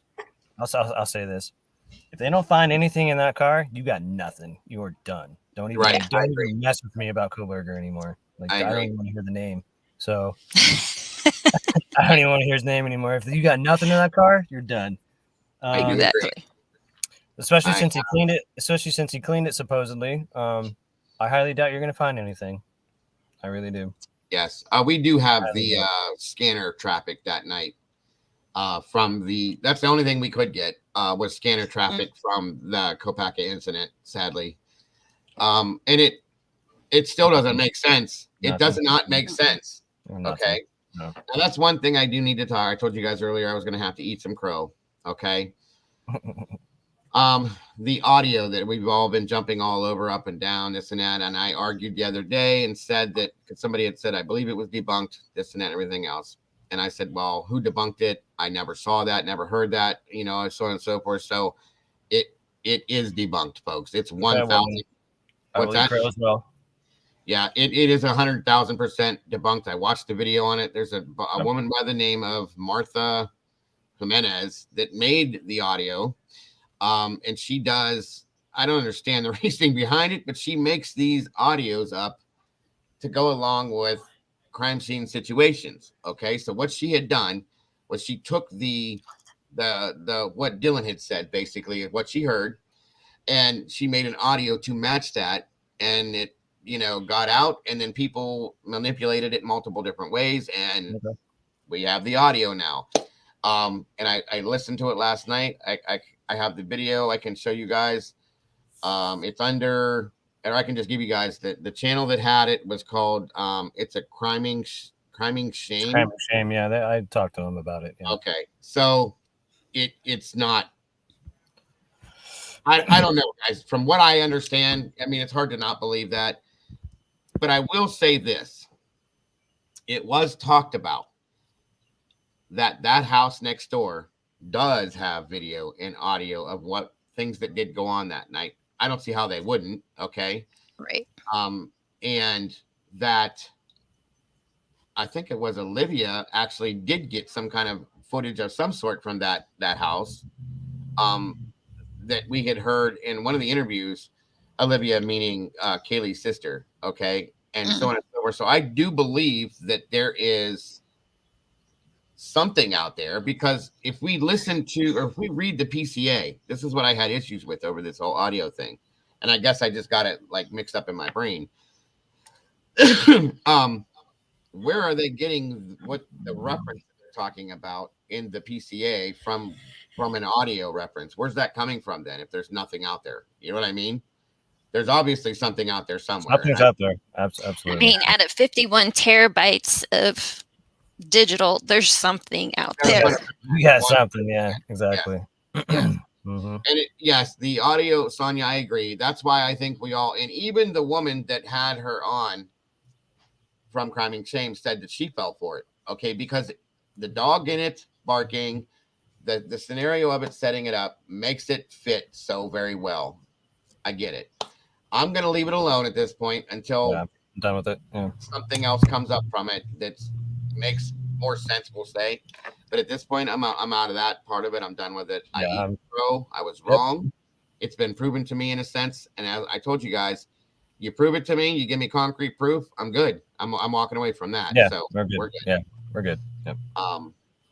Bama Skin says, yeah, police has all the audio video footage locked up. Where did it go? I would say I heard Olivia Gonsalves is the one that actually was the one that obtained that. Okay, that's what I had heard too. But exactly. You know, so I guess only she really knows, or I don't know. But yeah. I'm sure that they know. I don't. To tell, moving on from that, there's much bigger fish to fry than an audio. Right. I don't even care about that. Oh, good Lord, so yes. We don't care. We're much bigger fish to fry than an audio. Thank you for saying that, my friend. Yep. But go ahead, Mama Bear, if there's any more questions. Okay. Jessica asked, in that fancy, if anyone in that fancy neighborhood connect to any past roommates of King Road. That is actually the question. I thought about that as well. Here's the thing: there's no evidence of him stopping at a particular house or a place like that. All we know is that he was on that road at that time. Right. And so there is that 26-minute gap. So it is very possible that he could have stopped at someone's house or anything. I mean, we just don't know because with all the information that's out there, all we have is that, yeah, he was on that road, caught on camera. Where he went after that, just don't know. Possible. Right. That is a possibility. So. And Andrew asked, I noticed Officer Nathan Rosenthal is not on the police directory. Any ideas?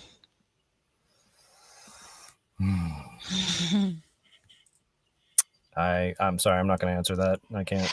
Okay, that's fine. I'm sorry, I just can't. That's okay. I've not even heard that name, so let's see.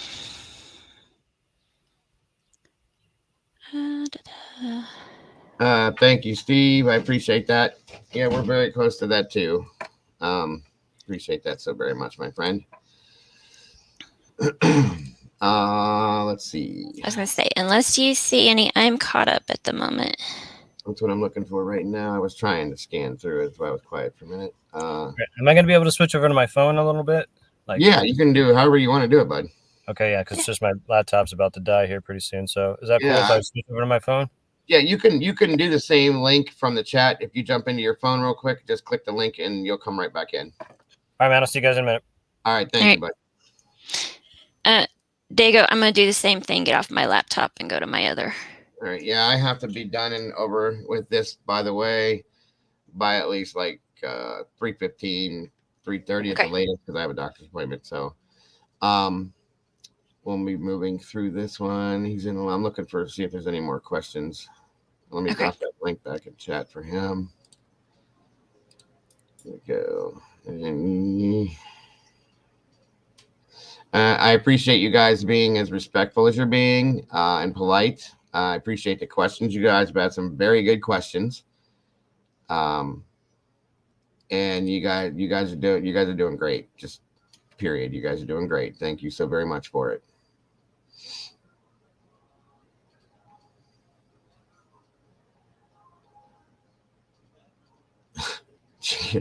Chick Antique says, I'll answer it. He's a paid rent-a-cop for murder night and other Jesus.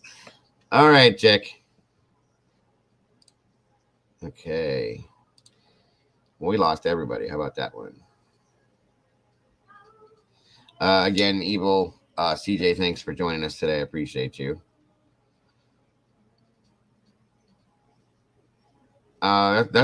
There's anything's a possibility, Auburn. It really is. Thank you, Brian. I appreciate that, buddy. Can the judge just dismiss the case? Anonymous asked that question. You know, from what I understand, if there were reasons to cause mistrial and do that, then yeah, I believe they can. You know what I mean? I could be wrong.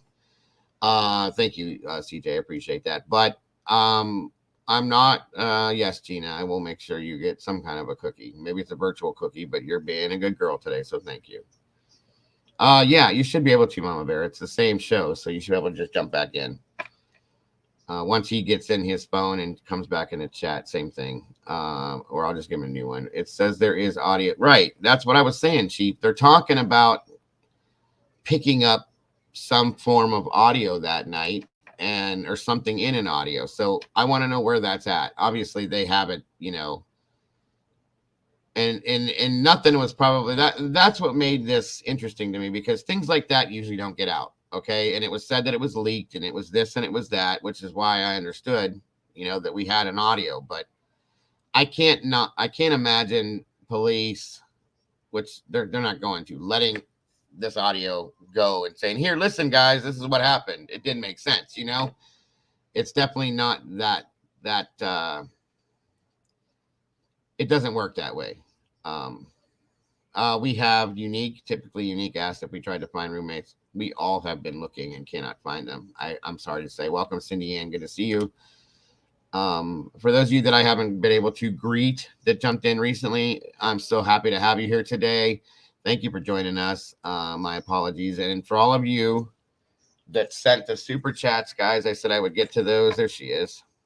Kaboom. Hi, I'm back. And here's the link in chat again for you, Rory, to re-click on if you'd like. So let me do this real quick while we're waiting for him to come back up in here. Sandy, Colorado, welcome. Good to have you. If Gene DNA gone, hey Gina. Oh, okay. Truth in the rabbit hole. Good to see that. Welcome, welcome, welcome. You guys are awesome. Thank you so very much, Cassie. I appreciate you. I don't remember exactly how many he is out. What are you talking about?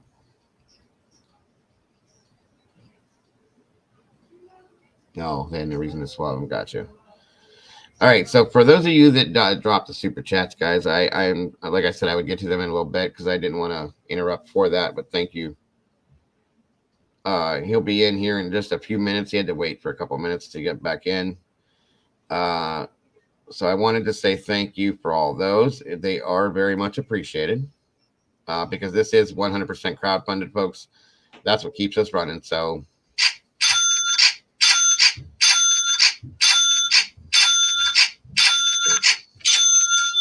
and there we are. Thank you guys so very much for that. Yep. There we go. Oh, and another one just jumped in there too somewhere. So I appreciate that very much.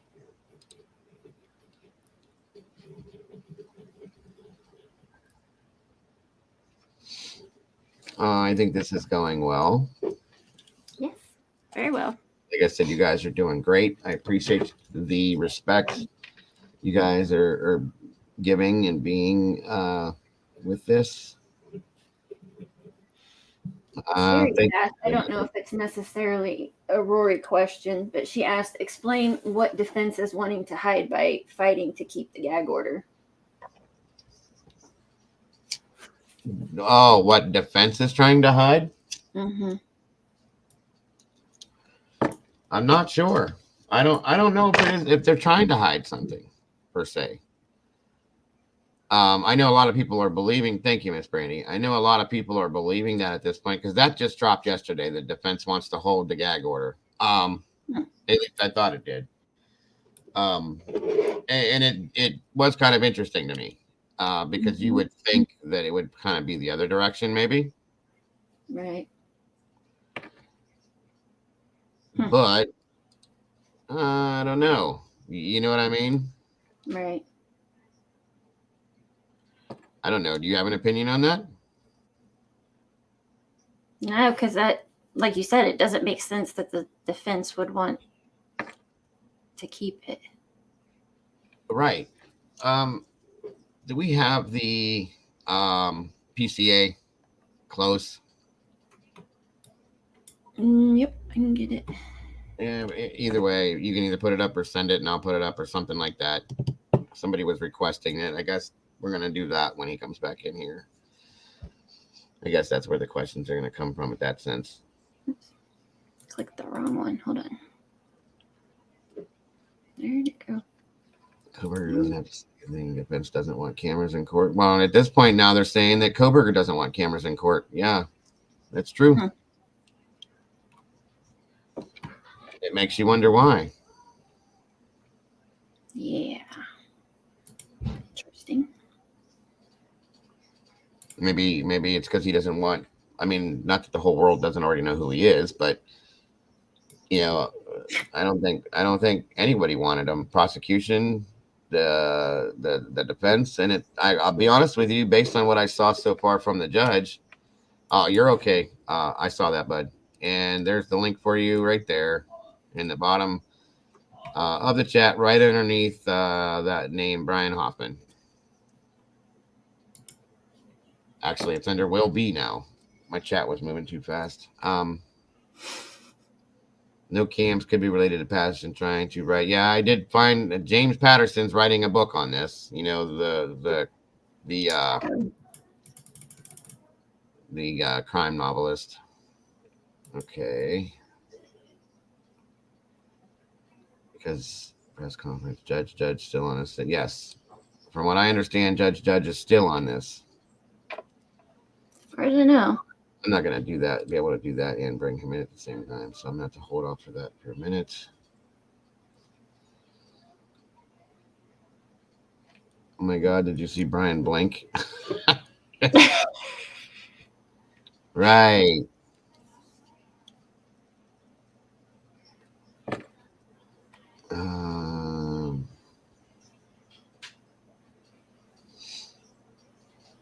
Jeff, let's see. Jeff asked, does it make you look guilty if a trooper on the interstate pulls you over and asks where you were going, and you respond by saying, we're going to get Thai food? I don't know, Jeff. What do you think, bud? What do you think? That's a good point, David. Now, it does look a little funny if they say, where are you coming from? And you're in Indiana, and you said from Washington, and you said, yeah, we're going to get Thai food. That's a long drive for some Thai food. All right. It's having trouble loading. Friend. David said, the way mainstream has portrayed Brian, would you want cameras? No. No, I can understand that. Welcome back, my friend. Can you hear us okay? Hello? Absolutely. There we go. There's a little delay Can now. you hear me? Okay, I got it. Yeah, I got you. Yep. Yeah. Sorry. Absolutely. Yeah, there's a bit of a delay. All right. So we have this up now. Somebody had requested we pulled this up. Right. Welcome back. There was a couple questions. My names. Well, What'd you say, bud? it has my first and last name up a little well. Is that all right? I can't. I think you're able to change that. Yeah, I think Yeah, you I have don't to edit it. Yeah, you have to edit that on your end of things. I can't change it, sadly. Bye. It'll ask you to do it on your what the hell is it called? Your icon for your oh my God, what is that thing called again? Jesus. Avatar. Your avatar. Yeah, it'll have you change that up that way if you want to. Where'd we go? Defense job is okay. I'm looking for. Do you see any questions they had asked when he was out? I knew there was a couple. Oh, what is your thought on that, by the way? That's a question I have. Is I don't know if you saw that or not, but the defense is put forth motion to keep the gag order. Do you have any thoughts on that at all? Who, me? No, Rory. I think he went out for a minute. Oh, there he is. There you go. There you are. There Sorry. you go. You Good hear job. All right. Okay. So, Okay, so- to answer your question, in my opinion, it makes no sense. I mean, I think it's once again to block the exculpatory evidence that Bethany may have. So that's just my opinion. But I don't understand. I don't understand what all the secrecy is. Just tell us what's going on.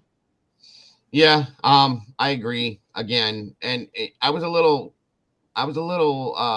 sidestepped when I saw that they asked for that, because that again, you would think that they would want that lifted so that these things could be talked about. You know what I mean? I don't get Absolutely. it. I don't get it. I don't get at it all. Yeah. That's a hard question to answer for anybody, in my opinion. Mm-hmm. Let me see. Sophie asks, does anyone think that this case will be dismissed? That's hard to say. I will say, in my opinion, I think it's going to be delayed at least. I think we're going to keep playing this game of pushing it back. Like the defense wants evidence from the prosecution. The prosecution will keep not giving them anything. I don't even know if the trial's going to happen. So look, I think the stand silent thing was a good move on his part, because he doesn't actually associate himself with the crime. Okay, he's not saying I'm guilty, I'm not guilty. So what that may be, it's definitely a strategic move, and it may be for a plea bargain down the road. Oh yeah. So, and I'll agree with you on that too, sir. That the trial is set for what was October 2nd, right? October 2nd. Yeah, that's not going to happen. I can promise you that won't happen. I think it's already been moved back to. Oh, that changed my screen, didn't it? Whoops, my bad. Sorry. That's okay. Okay.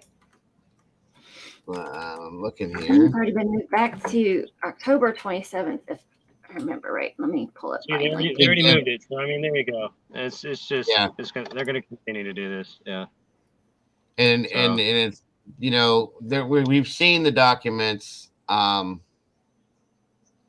Monster says the new documents explain everything. Yeah, there have been new documents dropped. What, as of last night, right?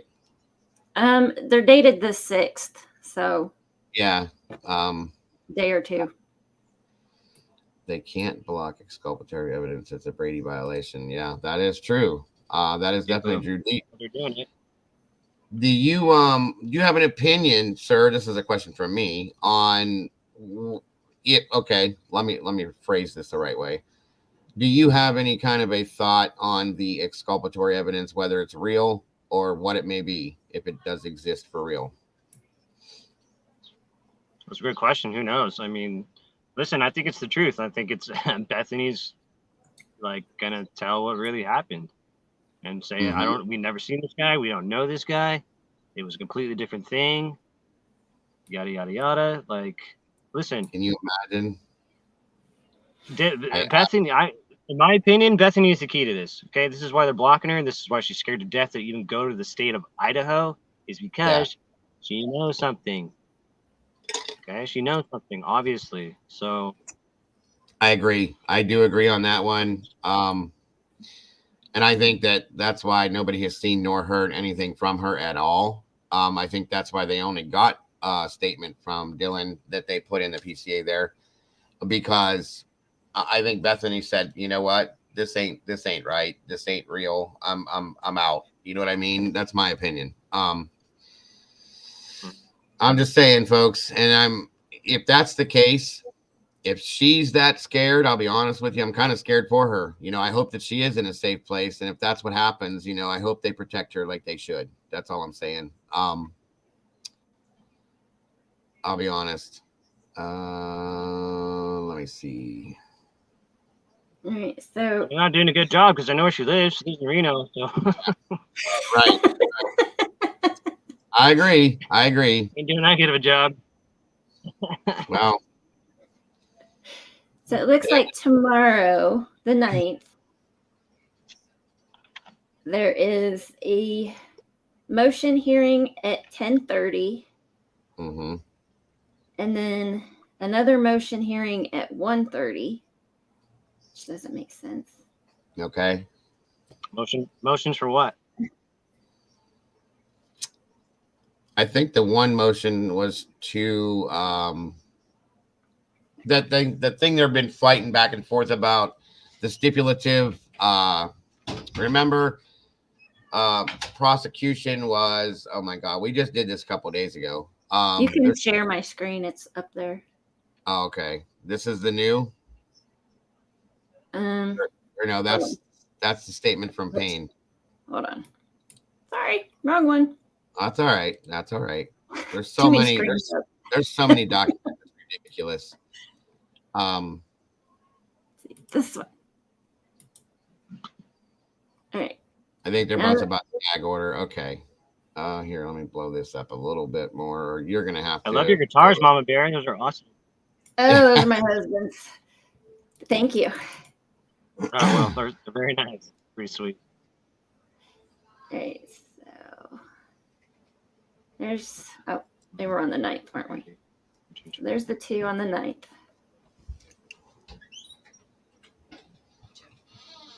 I don't know why they need 2 for the same thing, but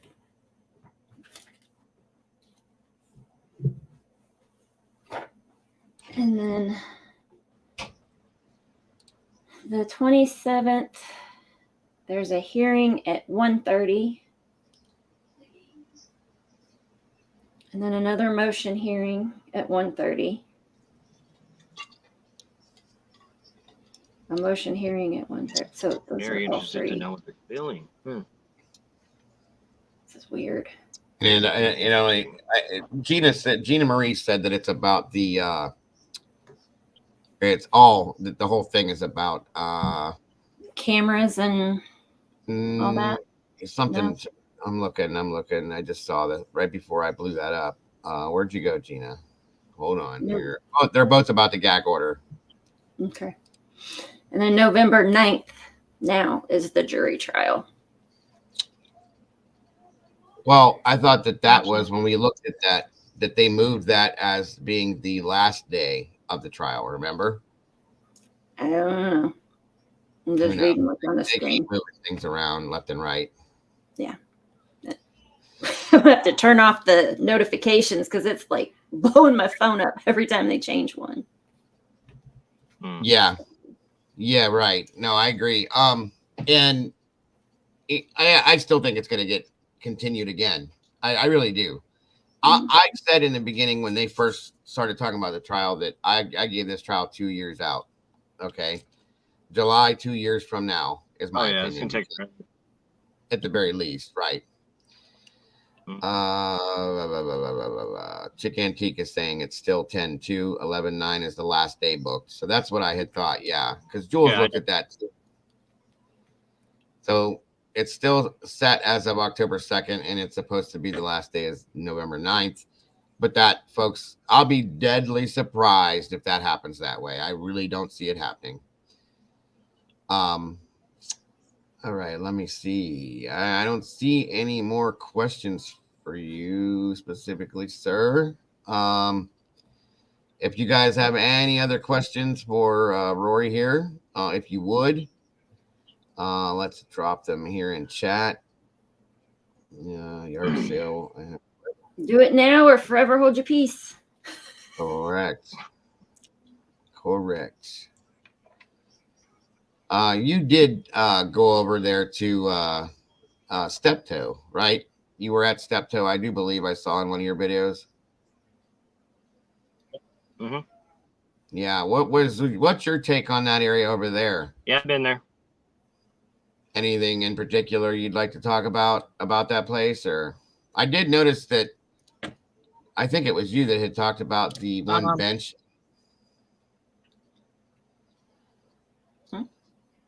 Oh yeah. So that is a very interesting.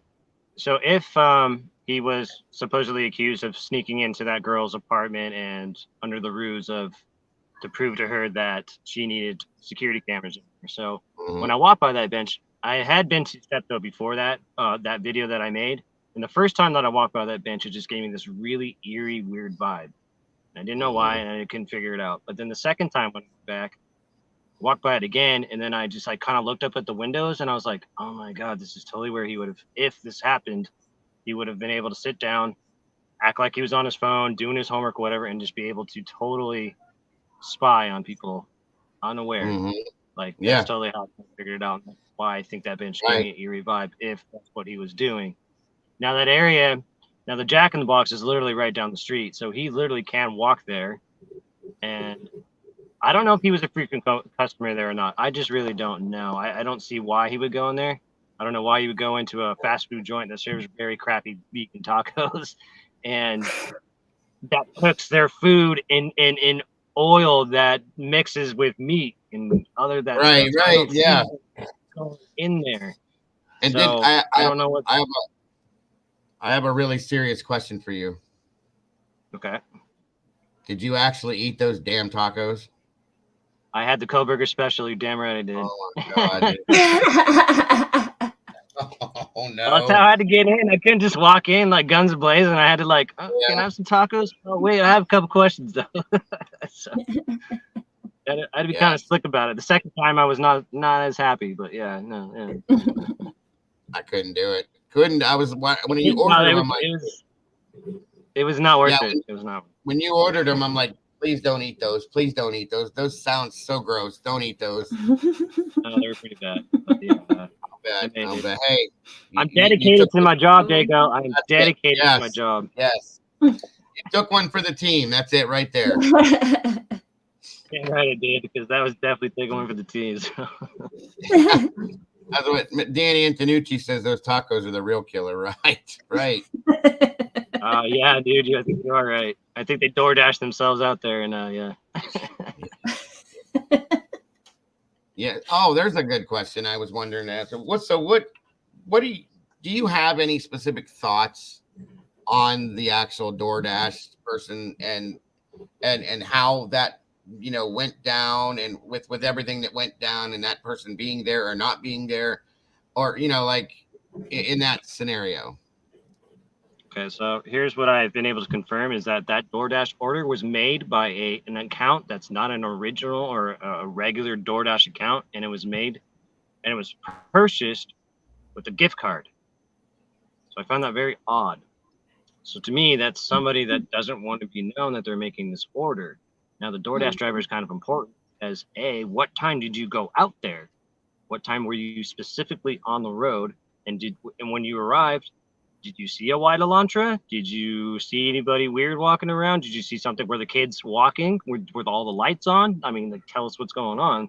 This is very important information. But right. I kind of, in my opinion, what I'm feeling is this guy's being hidden for some reason, and I can't figure out why. It's just, why don't you just tell us who he is? They are, and we can move on from this situation. That would be fantastic. I can agree on that. Here we go. I do have a question. I have a question that I missed, and my deepest apologies. I went and did a couple things around it. Anna, Flavia had asked Constantino. There we go. That's what it was. To read from the prosecution regarding the cameras in court. That was the question. I'm sorry, Anna. Do we have that one again? The document from prosecution regarding the cameras in court. I know that hold on a minute, because I brought those up yesterday. I thought I was one moment here. I don't remember exactly which section that was in. Give me 1 second, Anna. I'm gonna look for it. I was gonna say there's 14 of them, so I'm not sure. Whoops, too far. Because here's the thing is, yesterday we had, I think, multiple different variations for that, Anna. So, The supplemental memorandum on camera access in courtroom. Would it be that one? yes, that it could, yeah, because, but then there was also layers of people and different variations of other cases, I believe. But go ahead and we'll bring that one up. Because this one's like 15 pages. Yeah, it's a lot. Was there a specific reasoning behind that, Anna, that you wanted to look at that for? And again, my apologies for that. I was trying to find a few other things at the same time. So,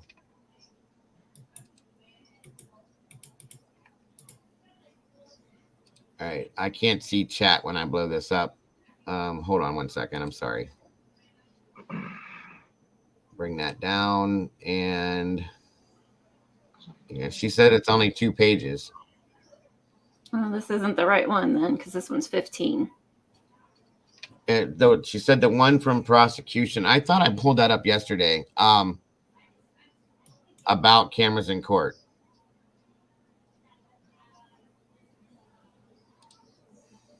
One moment, we'll pull it up. Okay. Did you have any? Oh, wait a minute. Remember, her attorney stated in her paperwork that she would only come to Idaho if given immunity for anything prior to 11/13. Yep, I do remember that. Thank you, Tara. Which is interesting to me.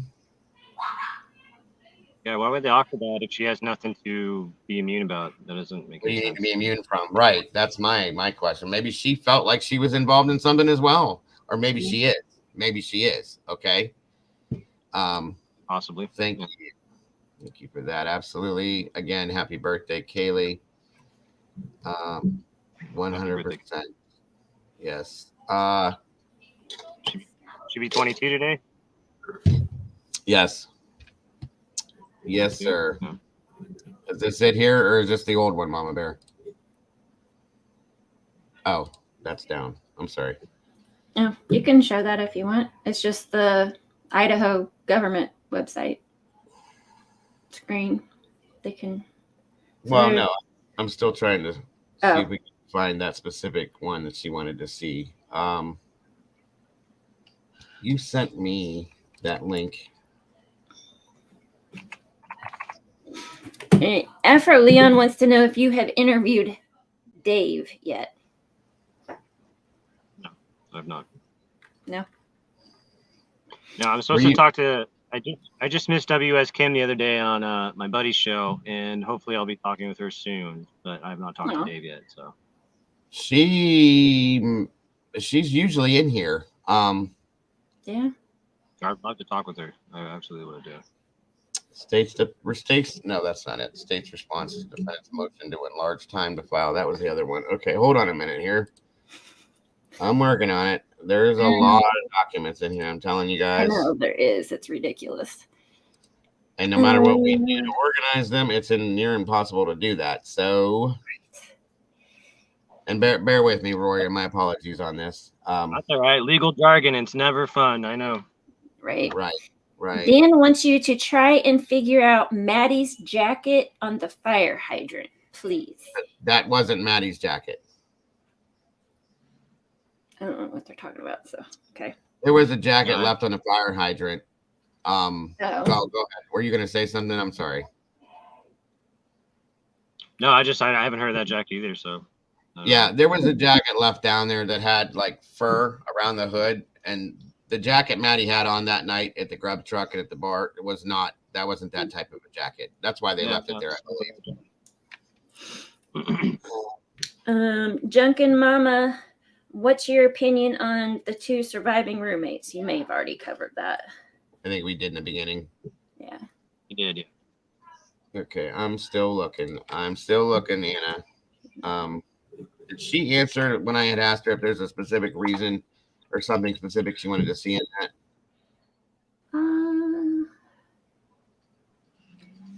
Where'd she go? I gotta find her. Where in the hell are all of those documents from yesterday?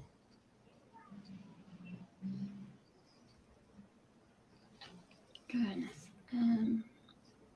Oh, here we go. Nope. Wait a minute. Nope. Those are from the 19th. Could see what I'm saying? Like they dropped so many documents. 519. 519. You do that on purpose. He's So 6'2". keep you on your toes. They want to use you. Right. You know? Exactly. Okay. Nope. That's not the right one though. When I go to 6'2", that's or 6'2", I'm sorry. Wait. Was Anna? Where are you at, Anna? Can you send me that link that you just had up on the screen? Yep. Thank you.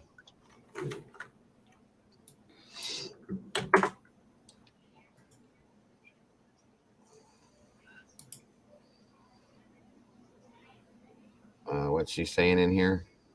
They have it's page 2 because, but it's page 2. Wait, it's 15 pages. I'm looking for it, hon. We have it somewhere. I have to find the exact one because the way that they're in the system, they're dated and they're not titled the right way. I should say they're not titled the way they should be. You're wanting the link to the website, right? Yeah, that way I can just jump in, grab that one, and pull it out. It's easier that way.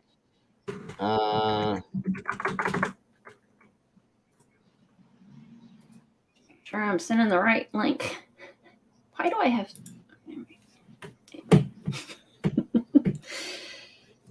Rory, David Clayton wants to know your thoughts on the urge to demolish the house so urgently. Mm-hmm.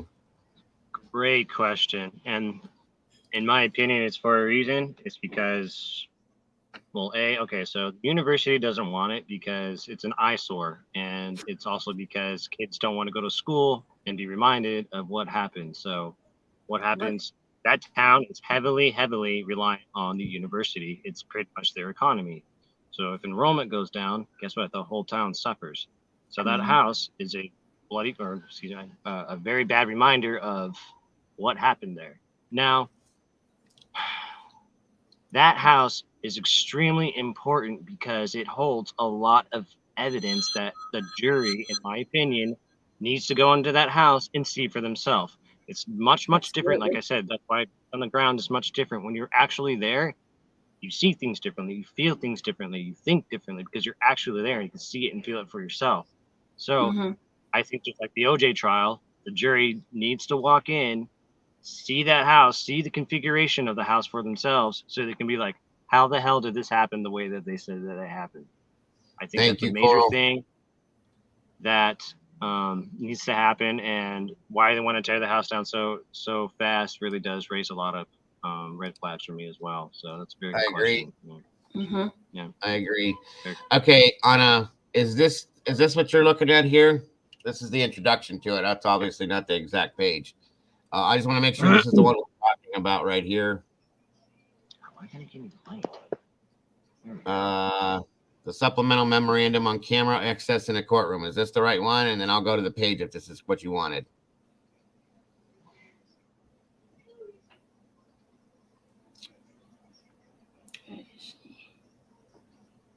There's a question for you. The Daily Mail reporter checked out why tapes of his interviews in the trailer park get thrown away and not used. Also, when Maddie's pink boots were in the window, was that a signal? Okay, what is he referencing? It's a question to you, I believe. The Daily Mail reporter. Oh, go ahead, bud. Go ahead. I know. No, I'm just not sure what he's referencing to. Who's interviews in a trailer park? I'm sorry. What does it mean? Oh, you're calling me. Okay, Anna. I didn't know that, hon. I'm sorry. I was just trying to keep it so that you guys could hear. Hold on. One moment. That's not the right page. Okay, see, that's the only one I can find in there. I don't understand why we don't have that then. As far as the state. 1 second. One moment. Okay. Anna, if you know the exact title of the document, would help us a little. All right, it's all right. I think I got her. Cannot play. Okay, cancel that. Okay, can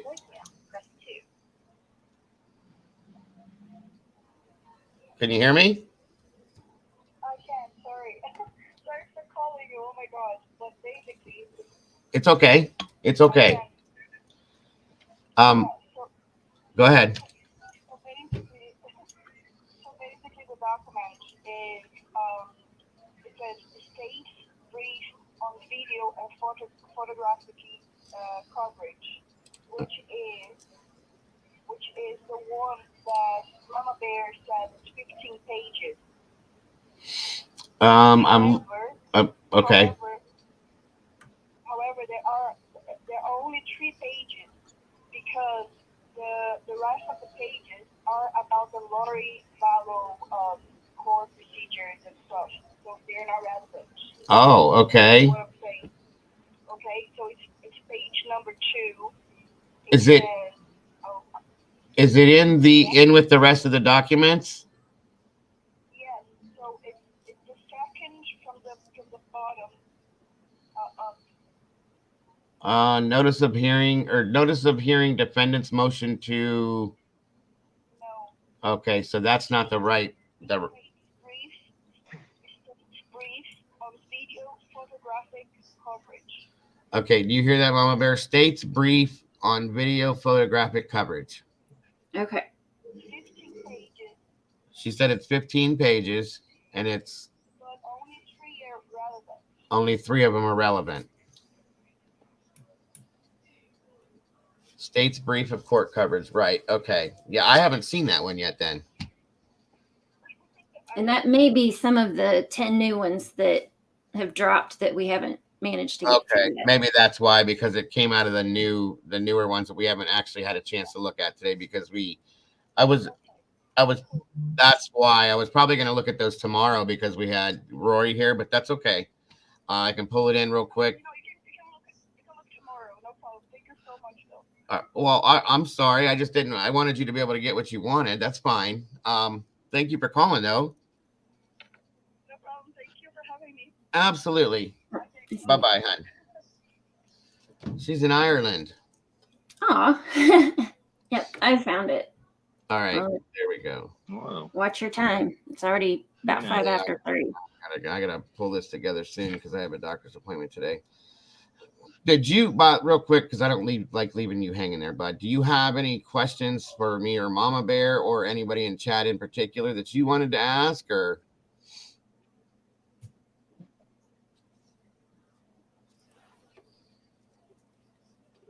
Rory? Uh-oh. He froze? I think I'm on question. Sorry. No, I'm good. What's that? Okay. All right. Did it? No, your picture looked like it froze. Damn it. Did I freeze? Yeah, you're still froze. You're not moving. There you go. Oh. All right. A little bit. Okay. Did anybody in here, and we will definitely hit those documents, and I promise you that. Mm-hmm. We were going to do that anyway. So, did anybody in here have any questions or anything else they wanted to bring up to Rory by chance at all?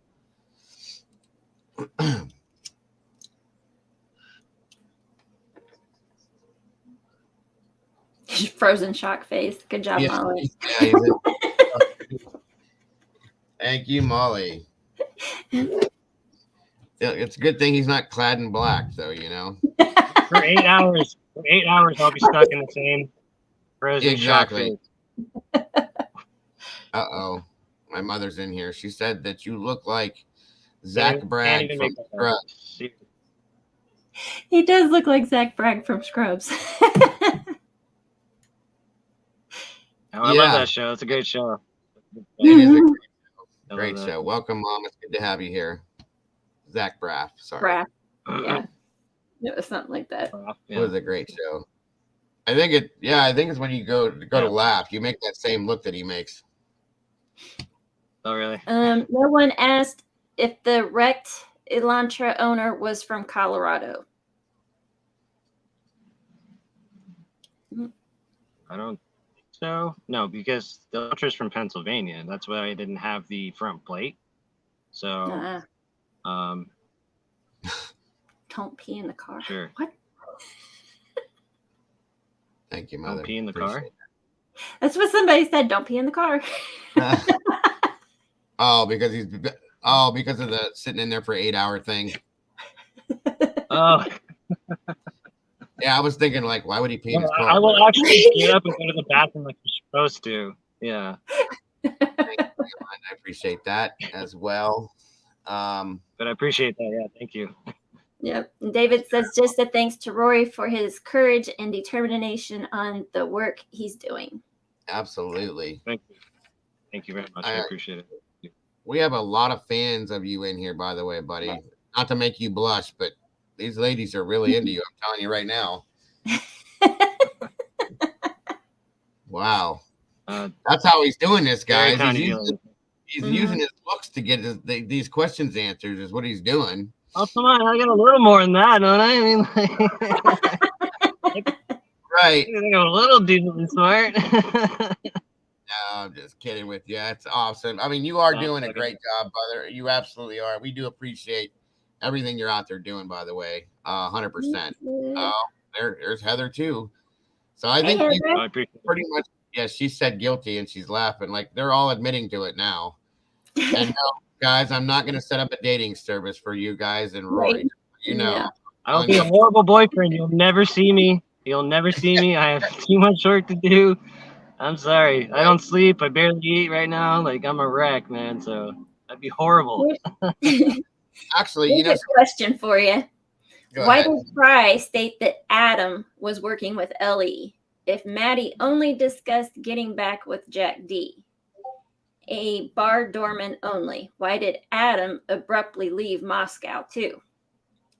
That's a big one. That is a fantastic question. And so that raises the question, what did Maddie tell Adam? Everything, right? Adam is kind of key to this because he knows what the hell Maddie said. So he probably knows, okay, here's just what I'm thinking. And again, hyperbolic. Is Adam in on it? Did he went and tell whoever's responsible for whatever was being said and it got reported back to them? And that's why he left town, because he's like, uh-oh, I just got these people done in and I got to get the hell out of Dodge. Or is he Ellie? And he's working for Ellie. Who knows? I don't know. Or is this guy just a bartender? We don't know. Right. We don't know. At and this that, point, I mean... Yeah, I can agree with that. That's the absolute biggest problem with this is we can't clearly clarify something. You know what I mean? And it's driving, I think it's driving all of us insane with this. Absolutely. Yep. No, it's ridiculous. I wish the guy would just talk. So A, that means he's scared or he's being protected. One of the two. I can agree. In my opinion. Yep. And from what you have said, from what Dave has said, from what Kim has said, it seems to be the one thing that's the common denominator is a fear. There's a massive fear out there, guys. Where do you hide? Who's scaring you? Who is scaring you and why? Right. That's if the big bad guy is behind bars, what are you scared of? Big bad. Yeah, thank you. That's such a great point, Mama Barry. If the boogeyman's, if you already got him, what's the problem? That's it. Yep. I'd like to know. That's what I don't understand. Like, and I think that is what is making everybody question. And in fact, I'm not going to say I think. I'm going to say that I do believe that is what is making everyone question everything that we're seeing, because we have our guy. That came out of the chief's mouth because the reporter asked him. Yes, clearly. Chief, do you think that there's anyone else involved in this? No, we have our guy. This is our man. This is it. 100%. End of story. That's that. Okay. What the hell is everybody afraid of is what I want to know then at this point. Right. Yep. Period. Absolutely. Here's some food for thought. Rumsey said, have you visited a local nursing home? Elderly have informed information you would not think they would know and who they know. Interesting. That's I never thought of that's a good one. No, I haven't. See, the thing about nursing homes is that's a little, they ask a lot of questions like, who are you? You can't just walk in there. Right. So you kind of got to be like a relative or something like that. So, but Thank you, to tell Jeff. you the truth, I mean, I don't know what they would really know because, this is kind of young people that were involved in this. So I don't really know. Yeah, but young people have grandparents that they think won't remember, so they might just spill their guts to grandma. I mean, I think that's where she's going with it. Actually, you know what? Thank you. That's a pretty good idea. I'll have to figure out how to get in there, but yeah, maybe I'll get real nice with one of the grannies. She'll help me out. I do know. I'm sure if they found out you were questioning the residents, they probably would have a problem. But I do know that they do allow people to come in for visiting. Yeah, just to visit on certain days. But it might be worth a try if you're, you never know. As long as they're okay with that and the people don't get scared or something like that, I think it'd be okay. Maybe you know what? I might give them a call. See what we can do. Yeah, that's a good idea, though. Yeah, that's a good point. Volunteer on an arts and craft day or something. There you go. Who gave that? Was that Rumsey? Yep. Thank you, Rumsey. That's a good point. I have a question real quick. Good idea. Rory. Thank you.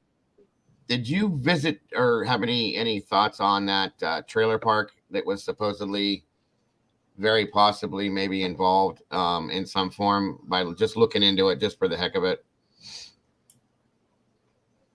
What was that? The trailer? What? There was a creator that put out a story, a couple of them, in regards to a trailer park that they believed may have had some involvement, or somebody in that park that may have had some involvement. I don't know if you had heard or seen anything about that, and if you had, maybe possibly taken a drive over there.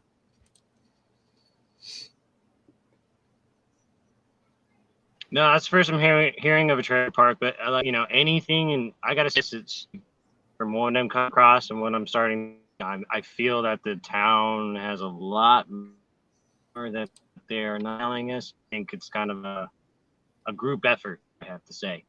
So the town is scared for a reason. No one wants to talk reason, and it's because other end that is, my opinion, do not talk.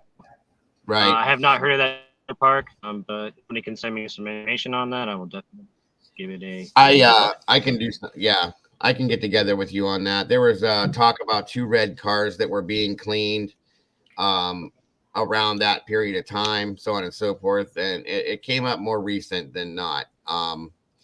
And a neighbor and some other things like that. So I'll get what information I can and see if I can get that to you for sure. Cindy Ann is asking, do you happen to know anything in regards to the Christ Church, and do you have any thoughts on that?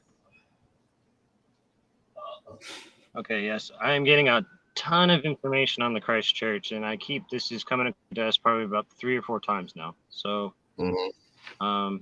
that's kind of after I get on Ego right now. I'm getting into my files. I'm getting all into it. I'm going to start sending out the information to my assistant and other people that I have heard of. I'm not going to say the name of who's in charge of it, but this guy's come across my radar probably about the 4th time now. So yeah, he's on my radar as well. And actually the old owner of the 1122 King Road residence, I'll give you the initials, is S&P. He's very suspicious as well. So what was the second? A lot of characters. Initial? S&P. Gotcha. Okay, thank you. I think I know who it is. You're welcome. Molly said, like I said, my cousin was on the Vandal football team in Moscow in 1986. I talked to him, and he said that even back then, things were ran different in Moscow. Mm-hmm. Yeah, I've heard that. It's been a long time. Mm-hmm. I think it's kind of ingrained in their culture now. It's so long. Yeah. Right. I agree. All right, guys, I hate to do this, but I'm going to need to bring this down. Rory, I want to thank you with the utmost respect and admiration for being here with us today. And again, let you understand that we absolutely appreciate and respect everything you've done and are continuing to do. And know that we have your back. And we're not there physically, but we're there in spirit with you, with whatever you're doing, brother. I appreciate it. keep up the great work as you're doing, and we will continue to support as well as we possibly can. You're welcome here at any time. You know that. Absolutely. In any way, shape, or form. If there's anything that we can do to help with what you're doing, you know how to reach me. We are there for you 100%, brother. Yes, stay safe. Please do. That's the Thank absolute you, Mama. biggest. Please stay safe. That's all I'm saying to you. But I said that to you the other night. Do everything in your power to stay safe. That's the biggest thing we were worried about. Like I told you, me and her had a conversation. Like, damn, I hope he's, Yeah. I just hope you're being safe. That's all. My father's an ex-Marine. He might have taught me a trick or two. So There you don't worry go. about There it. you go. All right. But guys, we will be back here. I'll be back here tonight. I got to cover the, oh my goodness. It was just in the thing here. We're covering the true story behind the movie No Man of God, guys, at 7 p.m. Eastern Standard Time. So please be, if you're interested, of course, stop back by, join us, and we will be doing that. Other than that, guys, I hope you guys have an amazing rest of your day. And don't forget, guys, to love yourselves, love each other, because that's all we got nowadays. And don't forget to ask the hard questions, because that's what it's all about, folks. That's what it's all about.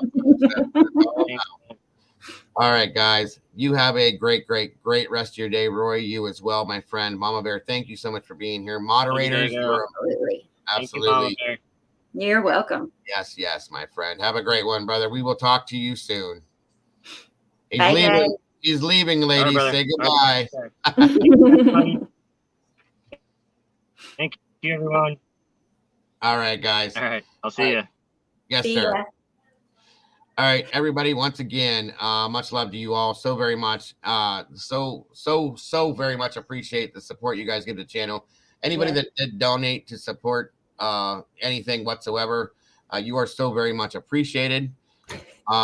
Again, guys, I will see you tonight, 7 p.m. If for those of you that don't show up for that, I will be here tomorrow between 12 and 12:30 p.m. Eastern Standard Time to jump right. Mama Bear won't be, but to jump right back into where we left off today to cover those documents and some other things. Guys, have an amazing day. I will see you on the other side. Bye-bye. Bye, guys. I'll see you tonight in the chat, and then I'll see you Monday, probably. Take care. I'll see you later.